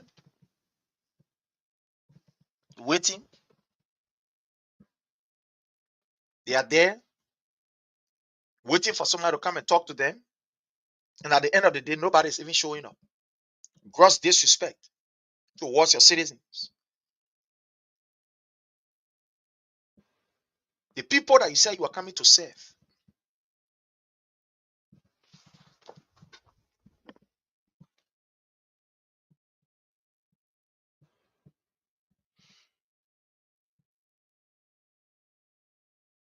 The people that you say you are coming to ensure that they will be your number one priority.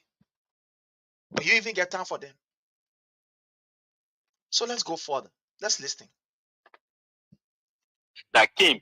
So at the time they came there, police 1 or 2 Nelson Freeman has arrived and listening to the student talking to them that the police were not going to take some sort of excessive force against you, some sort of excessive force against them, but rather he was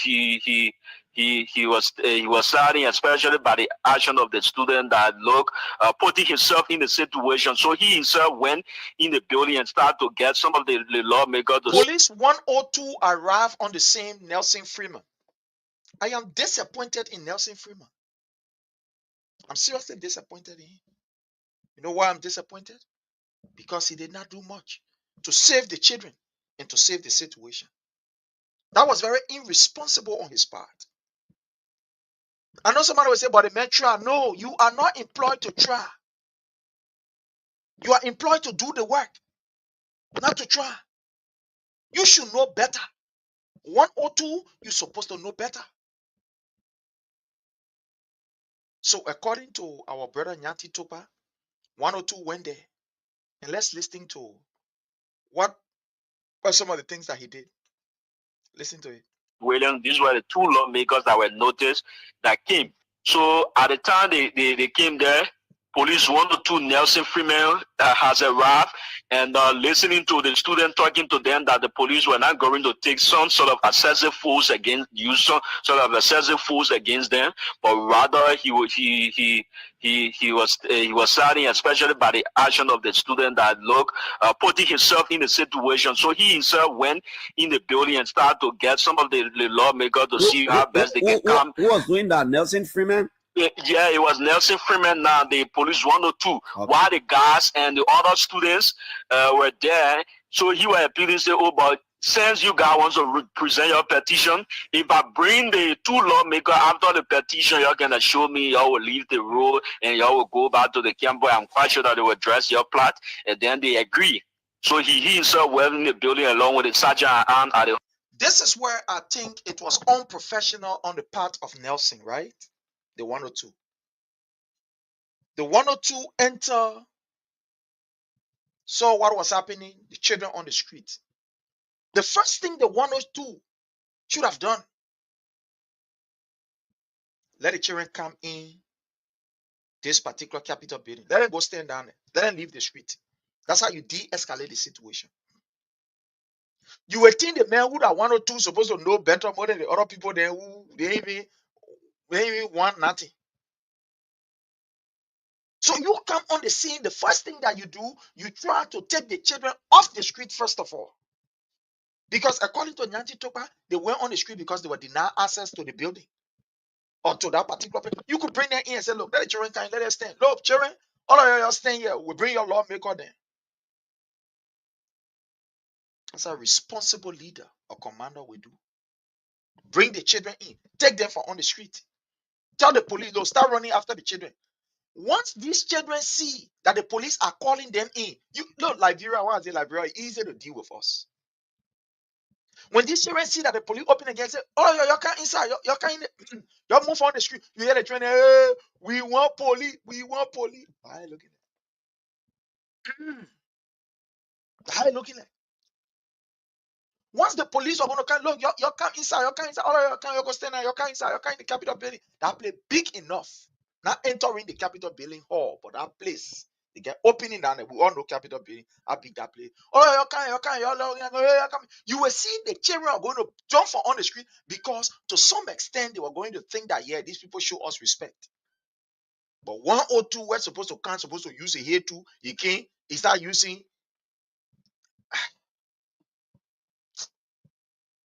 Some of these people, they need to be scouts before going to some of these security stuff. The reason why some of us are well trained, we say now here, we get least we can just say that we fold our arms, is because we went through the rudiments, through the discipline. One of the most vibrant institutions that I would ever recommend somebody to send your son or your daughter that choose scouting. Because a trained leader, the where leadership begins from. In scouting, we train young people to become leaders. We gave them tough training. Today, I have most of the people that are trained that are in the army. I can give you the name of about 27 persons, my colleagues, my friends, those who are trained, that today they are in the military. Big area. The defense minister, Geraldine George, and I were in the same troop, Troop 25. Geraldine George, your defense minister. There are a couple of people, I mean, big people that I can name that, when some of them we trained, some of them were all in scouting together. So they grew up knowing the responsibility of leadership. They grew up as scouts. So they understand what is leadership, the chain of command. They know. Some of these people have not even joined any kind of correct organization, whether chair room, church house organization, or whatever. You take them, some of them, they are fortunate, go there. So they will blunder. Because the where the training starts from in the small organization, community football club. That's why when you get your children, always allow your children to associate with the different things in schools. If they are part of the choir, let them be part of the choir. It's also leadership. It's putting in them some level of responsibility. If they're choir, let them be part of the choir. If they're how you call baseball team, let them be part. Let them look for their interests. Put them inside. That's why you see America here. You know what people can do? Immediately the children in school, they start putting in different things. They want to wear in band, they will be in band. You know why they're doing that thing? They're instilling in them a sense to be able to socialize. They want to understand that social behavior.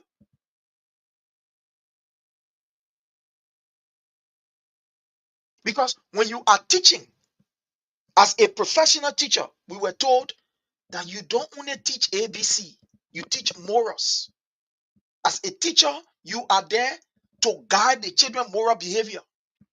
That's why any teacher that will tell you, my grading system is based on the children entering class and answering questions, then that teacher they get serious problem. There are several other ways that you can grade the students. Some socially, they are not too very strong. That's why you pair them. That's why in school, you see, what we were taught in the college is when you as a teacher, you must learn to pair the students. The social bonding. When you give a work, you get class work. Look, 5%, you're part of the group. 5%, you're part of this group. You mix them up. It can help to be able to what? To build their social behavior. It can help to be able to improve their communication skills, their human resource relationship, their human, interaction. And some of you here, you're too busy. The whole time you're too busy. You can't even take your children to go to some of these activities. Too busy. Liberia. You're too busy. It's also part of the training. Some of these children that you see, they may not be doctors. They may not be some of the engineers that you know, but some will be good athletes. Some will be very good vocalists. Different. They will play different things in the future. So attach your time to your children, because to be able to train a person or a child is not just the ABC. You are transforming the person's entire being. You are working on them holistically, their social behavior. That's why, as a teacher, if you are a smart teacher, you know your students also by the way they write. You know, yeah, when I was in the classroom in Liberia, God helped me with some other stuff that I'm very good at. By the grace of God, there are some things that I'm very good at, very good at.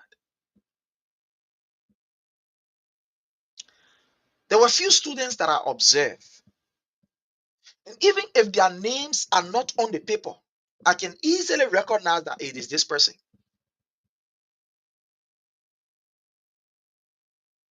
I'm not going to call these student names, but there were 3 students in when I was teaching. They were in the 8th grade. These children, to some extent, I don't know, I just observed them, and I knew some kind of pattern they had. They had a particular way of erasing. If they want to erase something, if they make mistake, they have a particular way to do it. One time, one of them, they were in the alumni chat room and were chatting. They had a particular way to erase. So as soon as see, I will know. I say, look, this is the person, this is A, and this is B. And for true. I say, but how you manage to know? There are some students, the way they write, you will know. Sometimes I even used to tell some of the students who will write for other people, especially HM writing, they will exchange paper and other things. There is a particular letter.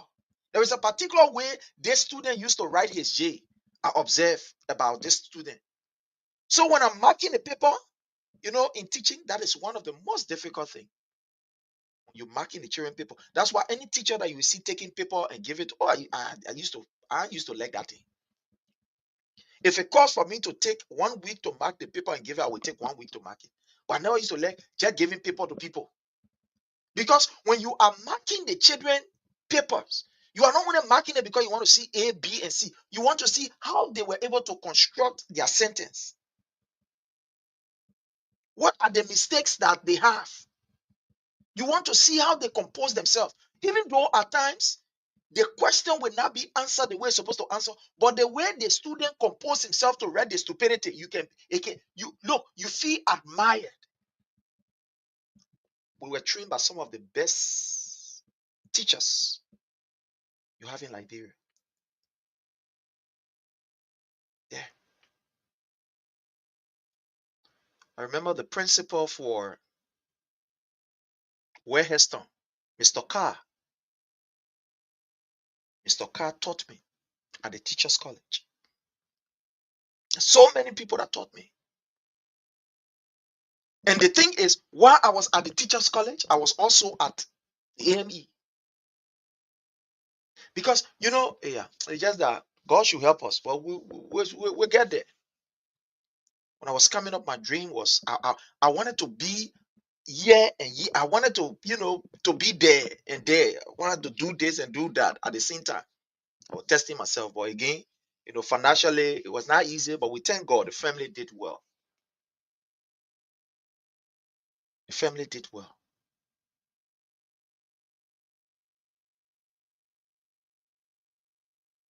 So there are a lot of things that involve in the teaching.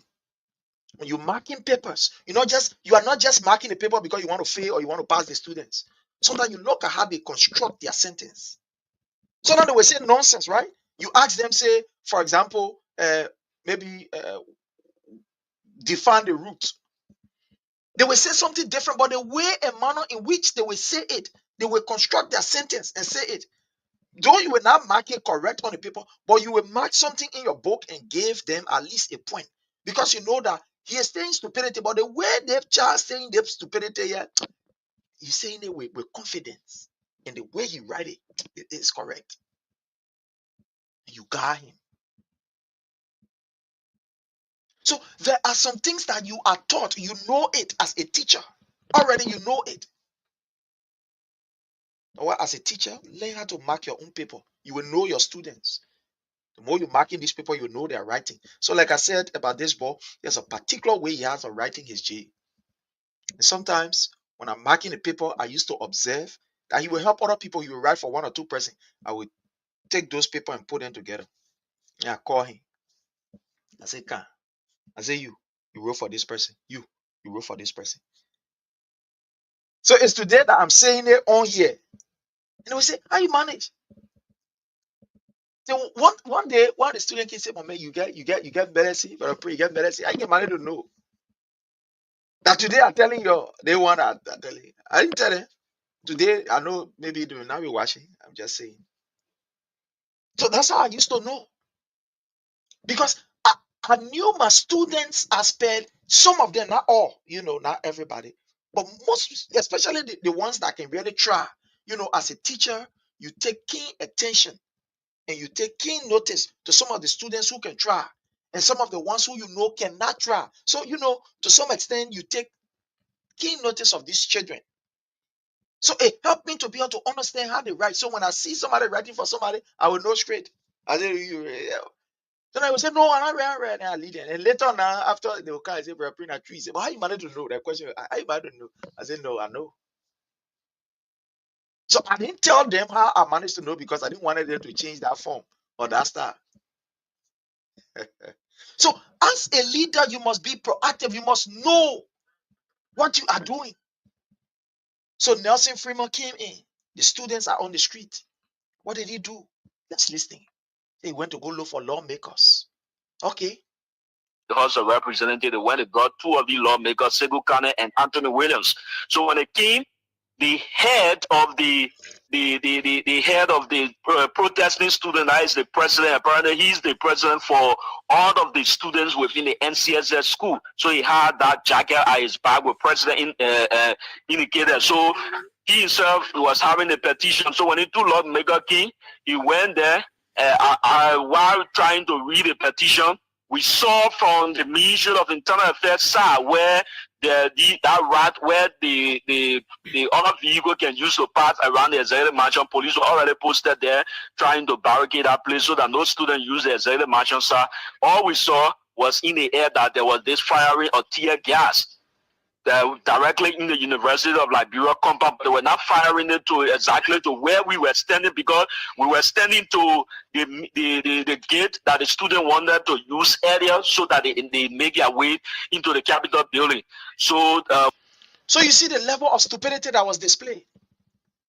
You broke the chain. So you now, Colonel Nelson Freeman, you enter the scene, you reach there. As per the order, you are the most ranking officer there. That's why people get communication.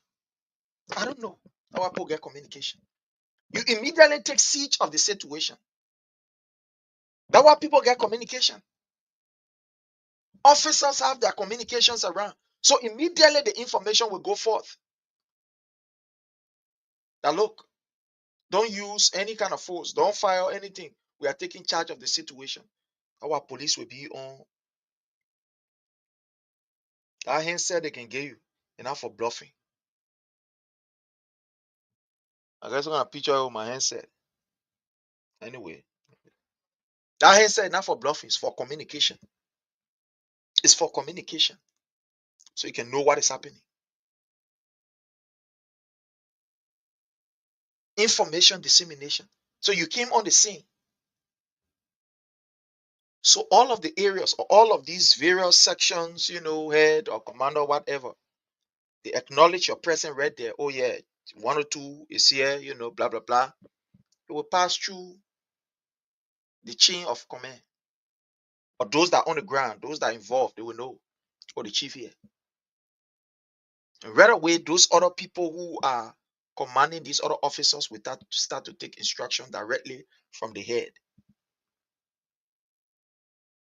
So Nelson Freeman on the other side, let him guard down. Then the other police people that are on the other side decide that they will fire tear gas. Nelson Freeman should be held responsible as the most senior officer that are on the ground. When you hold him, the other people, they will answer. But again, when you don't have respect for the people that you lead, the people you're supposed to serve, so what can happen? Let's listen. We saw the firing of tear gas. Then some of the students keep running and say, "Well, we are presenting a petition, and we see the student and the police are firing tear gas." So it means that where the petition shouldn't go on. So they decided to pull their gas from the president who are reading the petition from there. So and then Sekukane, Anthony Williams, they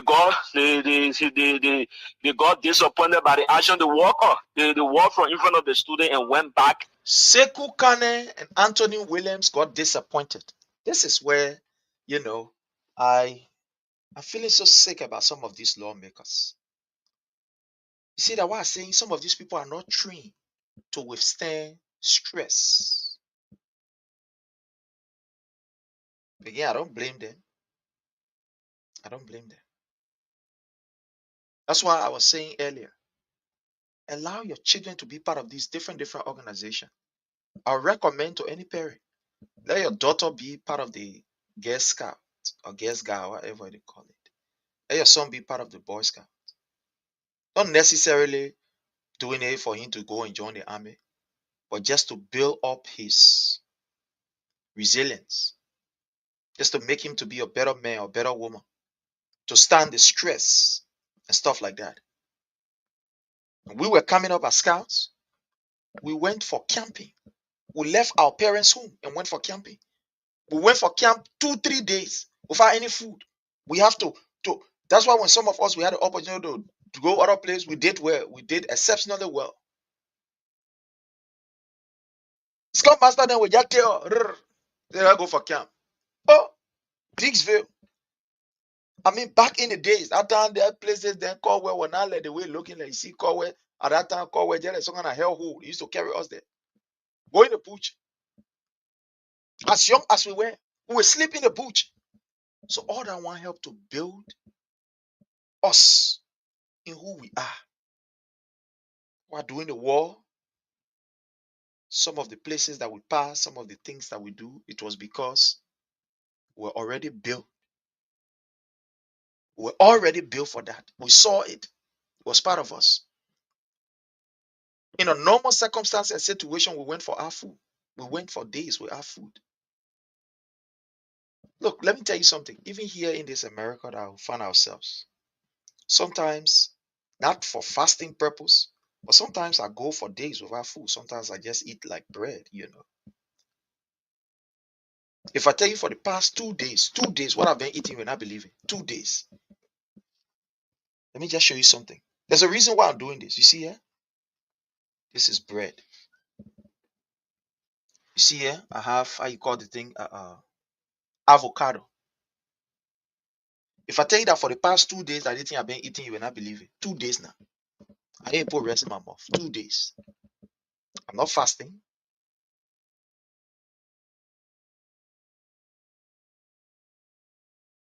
I'm not fasting, Sometimes I just eat something small and I move on. And I move on. Because some of us, the way we were trained, that what help us going today. That's why it's helping us. The kind of training that we got. So some of these people have not gone through the level of these small organizations and other stuff. When they reach up there, they start to blunder. So Anthony Williams, they came out to receive the children petition. 1 or 2 noise make them feel uncomfortable. They left.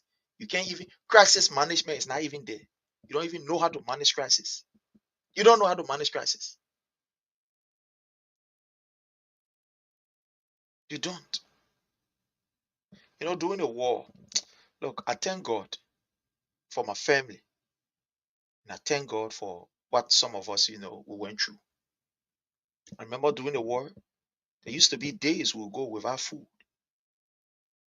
We just drink water and we're good. Because even before the war could come, these were things that we used to do. Go for camping. So now when I even get food on the camp as a scout, when I even get food there. Someone will carry lay bread, we eat the bread. Then we jogging, we do different exercises, different things, playing football, this, all kind of different things. We come hungry.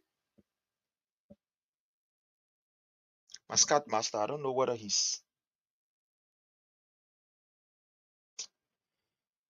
stay alive, but the last time I went to Liberia, I tried to see if I can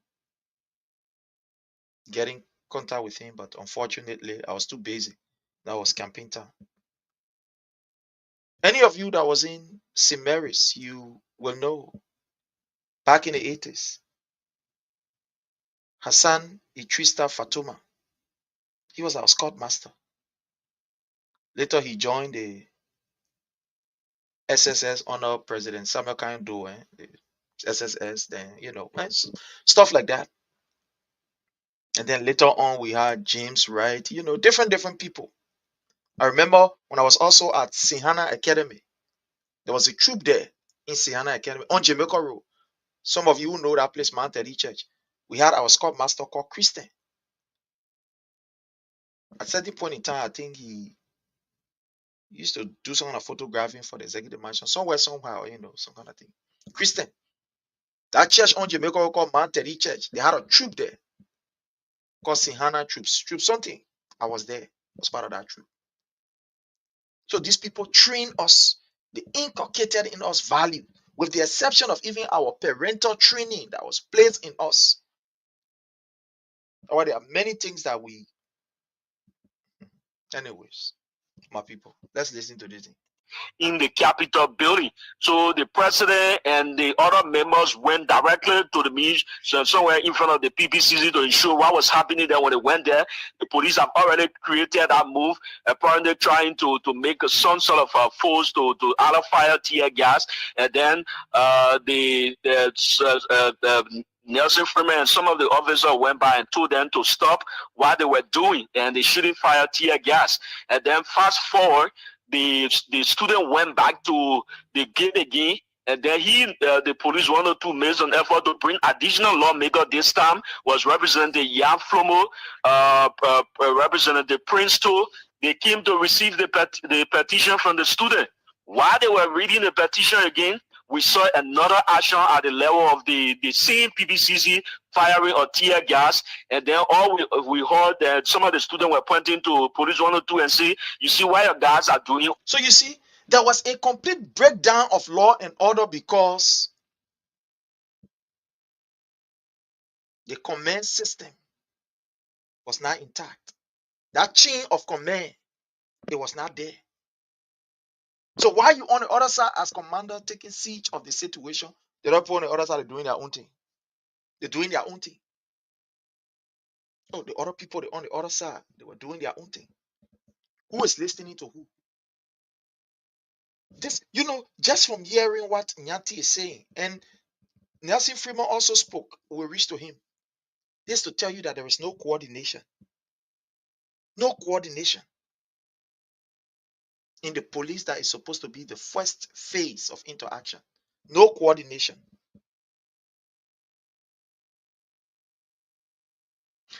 I agree. Sometimes police can react based on the threat, the level of threat, But I don't think it was that serious.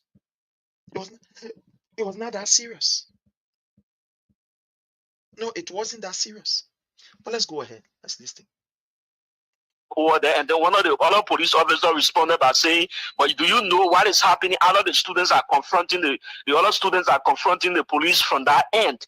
So that's how the other students, about the guy cannot continue reading the petition again. So while Nelson Freeman was on the other side trying to bring this lawmaker out, negotiating with the students to give him surety that after the reading of the petition they will not do anything, on the other Exactly. side, the tear gas continued to get fired there.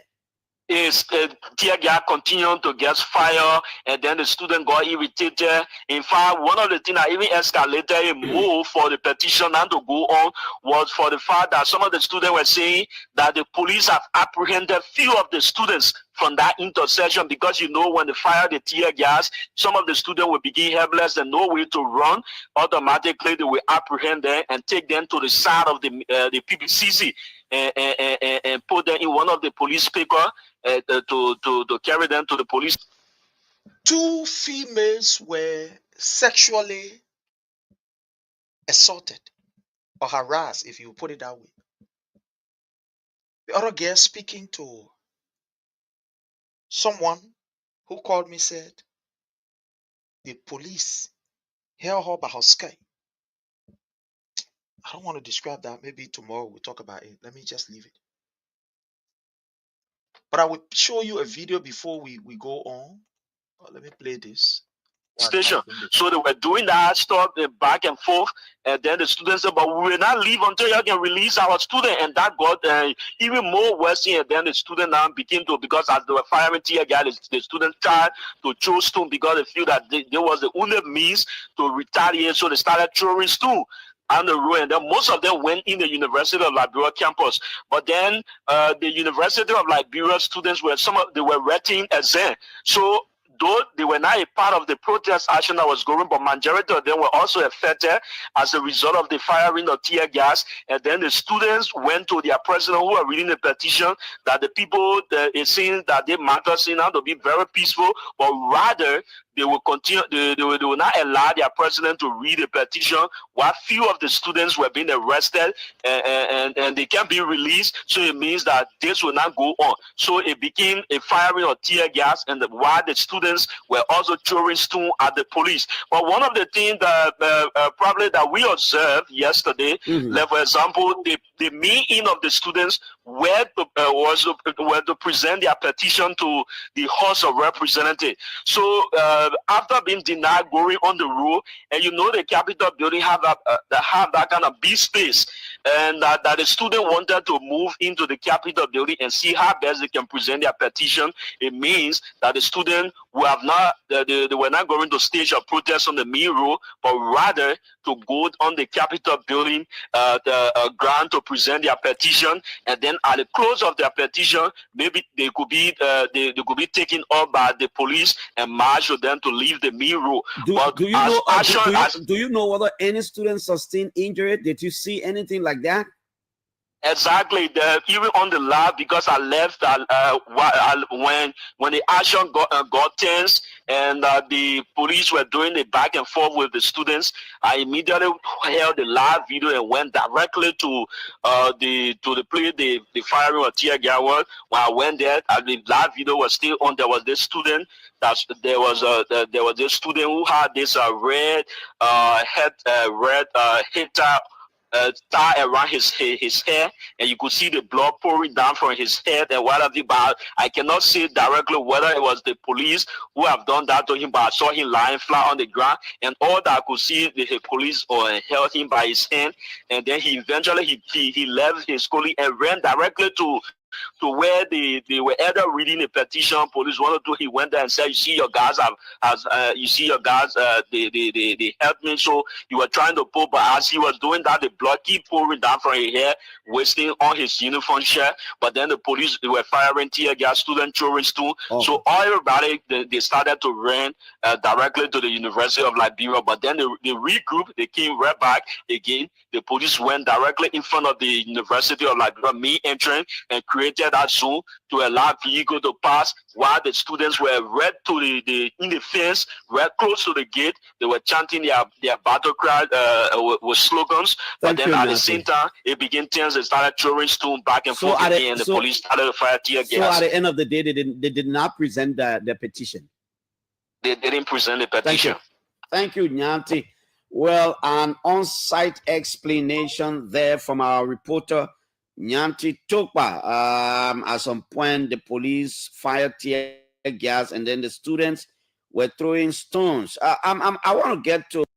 Let me bring this here.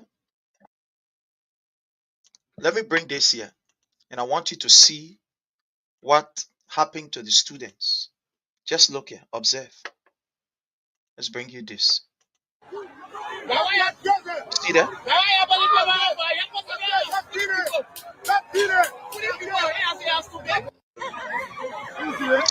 how the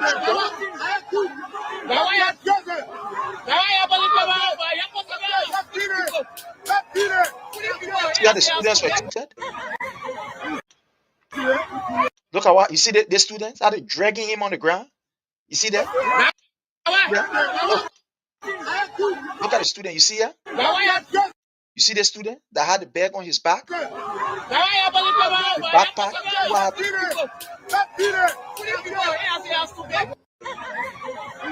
Look there. You see how they're dragging this student? You see that? You see, his friends got to go to his rescue. A police. Very unprofessional. Look at the police. Look. Look how they are treating the students. They abuse your parents, they come back and abuse you. Well, let's listen to Clarence Jackson as he, bring on the police spokesman, Nelson Freeman, and I want you to listen to this. This is just so, I don't know. Well, let's listen here. I want to ask him a particular question. And then we'll go. I think Nelson Freeman is on the line. Colonel Nelson Freeman. Good morning, sir. So let's Good morning, Clarence. Good morning. Freeman. How are you? Well, I'm doing good, Clarence. I've been under the weather for a couple of days, but I'm trying now. Okay. So I was just talking to our reporter, Nyanti Tukpa, who covered the protest, the incident yesterday. And he was talking about the effort you were making at some point, trying to negotiate with the students and trying to get some of the lawmakers to come and listen to the students, but later on. But I want to ask you, when the students are protesting the way it was yesterday, and the police is on the scene, from whom do they take instructions? Well, that's a thin line, Clarence. Sometimes when the police themselves feel that immediate mortal danger, I mean, nobody usually will pass instructions on. Like yesterday's situation, whilst we were all making the effort to talk to these young people, getting the lawmakers coming up. Now, let me say this. This is where I think Colonel Nelson Freeman was not right to the public. Before the police respond to a riot, you already have your scope of operations. What is going to be done when A happen, when B happen, when C happen. So generally, you have, what you are supposed to do. It almost like, take for an example, when you guys are going on an incident scene for whatever it may be, or you guys are going for a battle, going for war, so to speak. They brief you, the commander will brief you, XYZ, what's supposed to be done, point of evacuation point in the case of this, what's supposed to happen, blah, blah, blah. So you sit down and plan everything. So you go there knowing what to do. You go there knowing what to do. Because whenever you are left alone, sometimes it becomes chaotic. So you go there with a knowledge already, your plan. This is A, this is B, this is C, this is what we'll do if this happens. This is what we'll do if this happens. This is what we'll do if this happens. This is the result of this is the result of that. So for Nelson Freeman to tell us, after Clarence asked him, so who was in control? Who people supposed to take order from? He said, well, it became a thin land. It means that they were not brief. They were not brief. Or maybe you try to cover things up. Because as the most senior officers, they are taking instruction from you and nobody else. They are taking instruction from you. They are taking instruction from you. You release the order. You release that order. I don't care how it can be. You will release that order before the action will be taken. I don't know whether sometimes when people watch these shows, what do they learn? when you see or you have ever watched the show called Rules of Engagement, that show, there are a lot of real life lessons that are taught in that particular show. The Rules of Engagement, go and go watch it. It gives you a very good appreciation of how a commander responds to situations. You know, in Liberia at the time we had Unmill, right? I don't care what happened. These people, at first, when they came on a peacekeeping mission, they would never engage into a physical combat.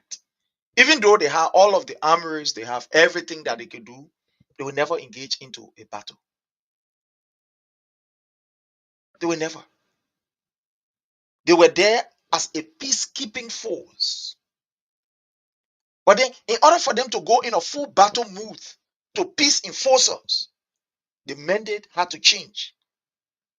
At the time, they were peacekeeping force. People used to catch them, do all kind of things, this, that, because they were under a direct mandate to keep the peace, not to use any form of force.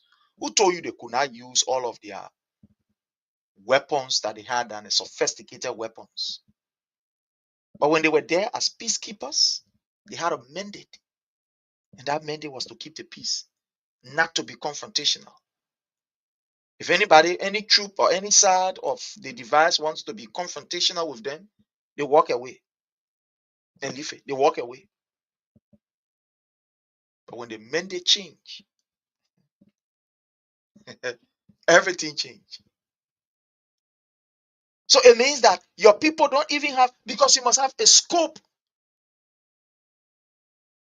You must have what we call a kind of blueprint of how you engage riots. Because that one of the common thing we have in our country, right? Riot. So the police will always be involved in this kind of thing, trying to quiet down situation or what have you. So the people who are going on the riot scene, they are trained, because it's almost like it's an everyday thing. Like we wrote out what the hard things looking like. Everyday thing, they are trained. So they understand the mood of operation, what they are supposed to do at certain time, how they are supposed to do it, how they are supposed to de-escalate when the situation escalate, what they're supposed to do to put here, there, they are already aware. But this man come on and towards that.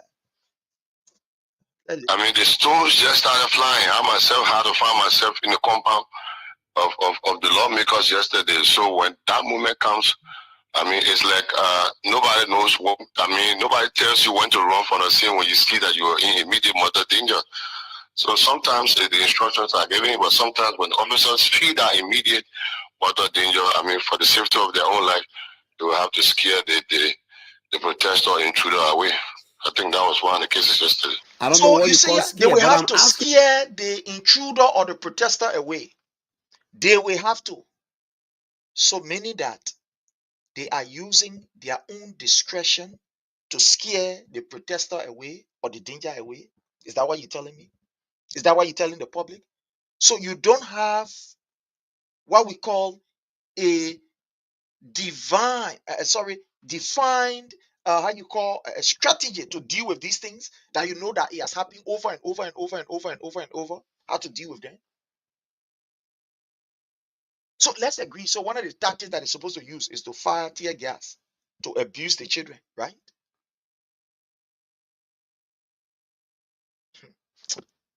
This tells you a lot.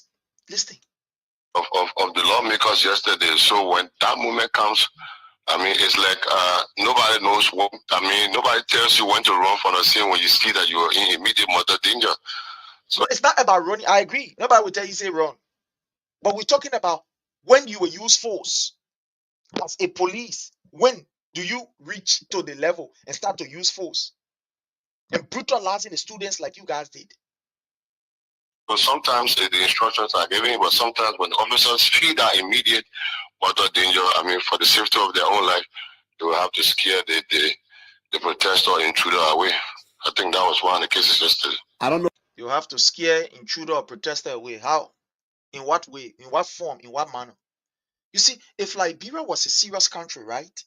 Those students that got wounded by the police, or that were abused by the police. But now, the family of these students are taking some kind of action. Legal process going to court.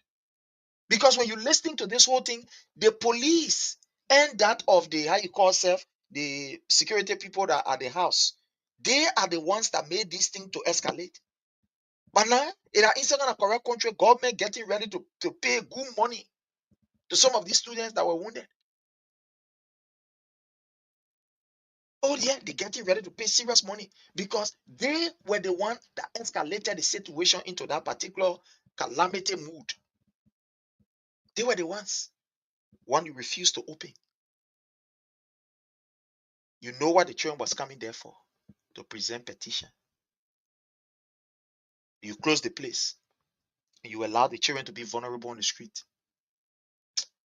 You know, these are some of the things that sometimes when people hear and people see, it makes people afraid, especially those that have lived in the Western world for a long time. And like some of us, Banamene, some kind of way, some kind of how. You know, I remember when I was in Liberia, so era then will go, my man, say, oh man, result, I say, my man, forget it. Era then I'm era, well, forget it, just leave it. Just leave it. We went Bapulu, some kind of era, we went there. Ah, man, it's my man. What result? You know the player? I laugh. I said, my man, I'm a Liberian. Ask me if I know the play. Before we reach there, while our team were preparing, you know, yeah. So we know the area. But some people that are made up to 30, 40 years, yeah, some of them even know, you put them or even now, they can't even know the road leading to their houses and other stuff. Some people have been here, they even go back home for 30, 40 years. Hearing this kind of thing, you think they will be secure?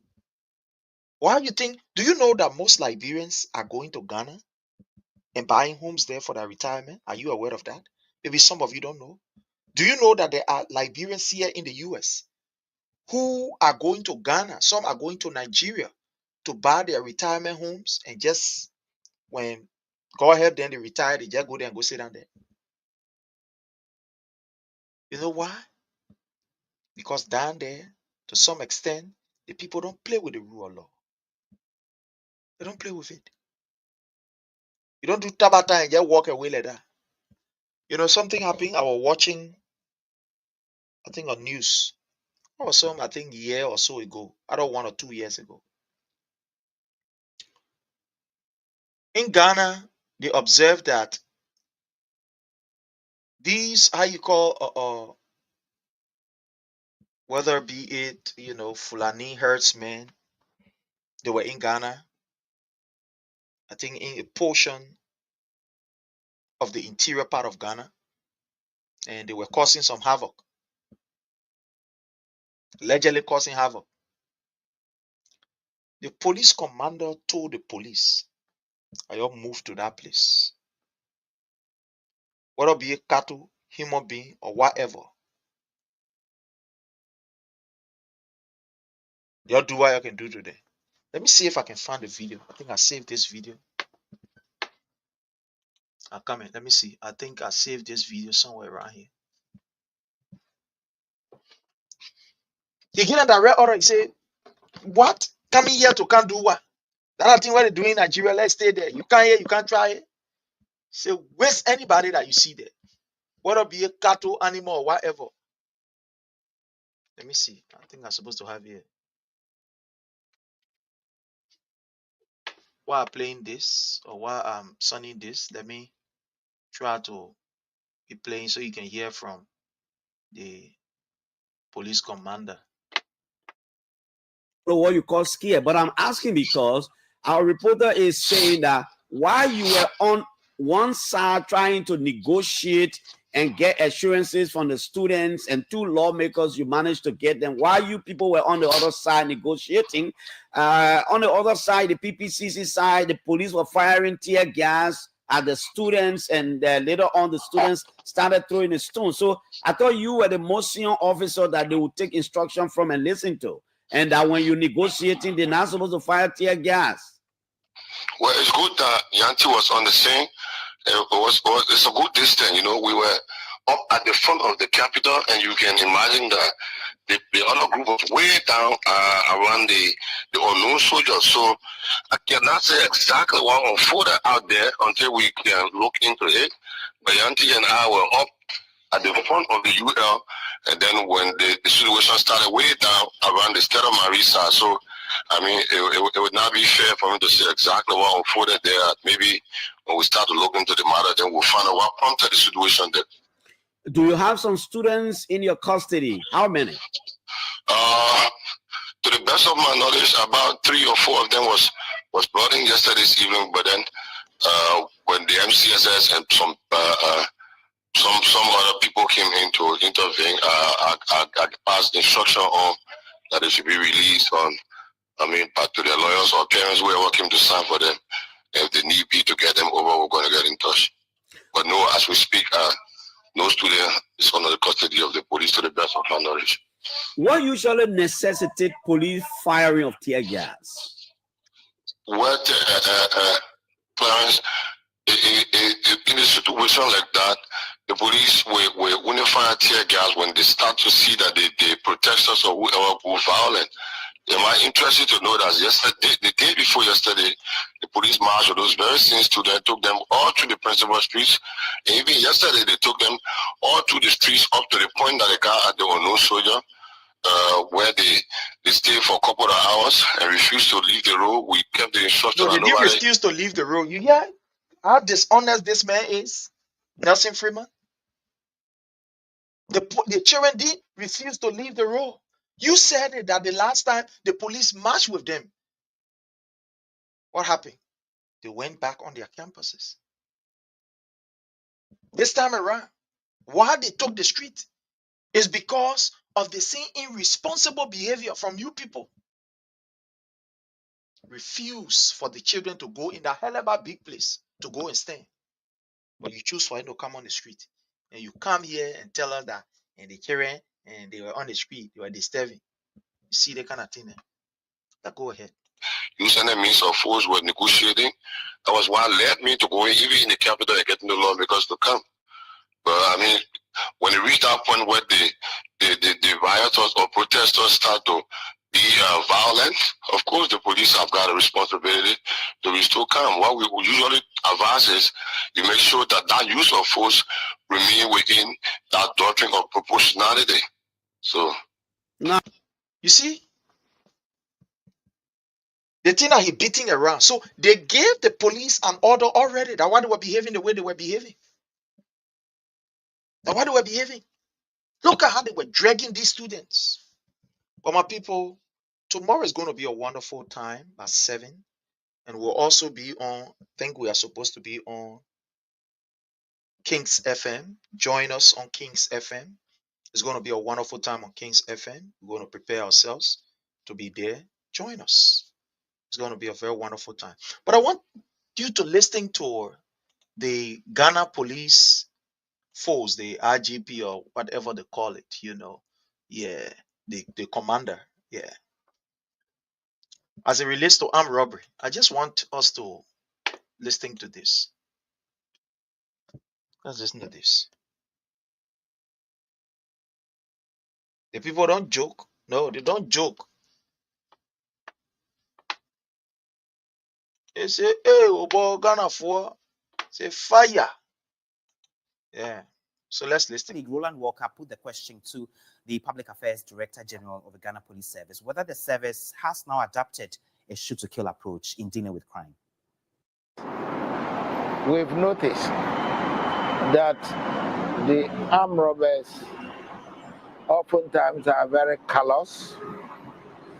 They use illegal weapons and unlawfully execute their attacks with impunity, i.e., the policeman that was killed around Jamestown. We saw how 2 young police officers on patrols in the central market area of Zuarungu were shot and killed by armed robbers. Aside incidents that happened, the Kaswa police, among several others. And not only that, but decent people in society being robbed of their monies and property. And by so doing, the police are mandated by law to protect all citizens in the country. And when an armed robber is in operation or is in action, and the police comes in to stop it, it is their responsibility to submit themselves to the law. And the police are agents of the law. And should they fail to respect the laws of this country, should they fail to submit themselves to the law, but rather decide to use violence, to use means to perpetuate their criminal agenda, showing gross disregard to the law, to kill, maim, and rob people of their properties, the police, as a law enforcement agency, has the backing of the law to defend the good people of this country, to protect them from harm, to secure their environment for them to go about their businesses without let or hindrance. And by so doing, the police might resort to our rules of engagement, making sure that the criminal is contained, making sure that that criminal is arrested.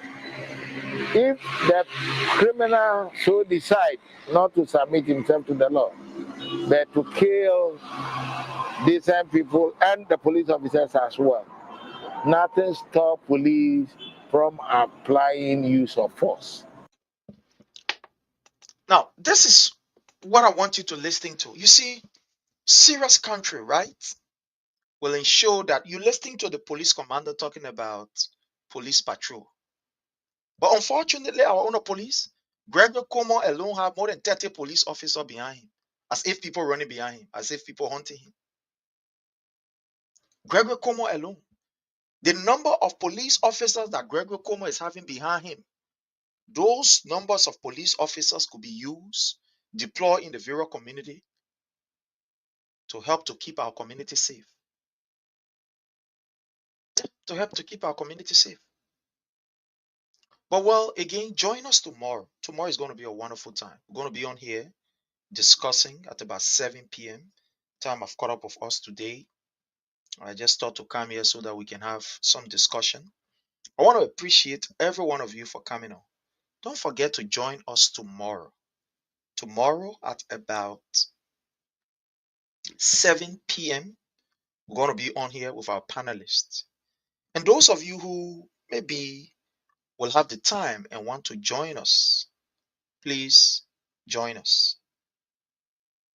Please join us. We are appealing to you to join us. Send out a message. Let's send you the link so that we can all sit, and have a wonderful discussion. Again, I want to say thanks to each and every one of you for the past 2 hours, 40-something minutes you've been here with us. So until we meet again, I want to say thanks to each and every one of you. Have yourself a God bless day.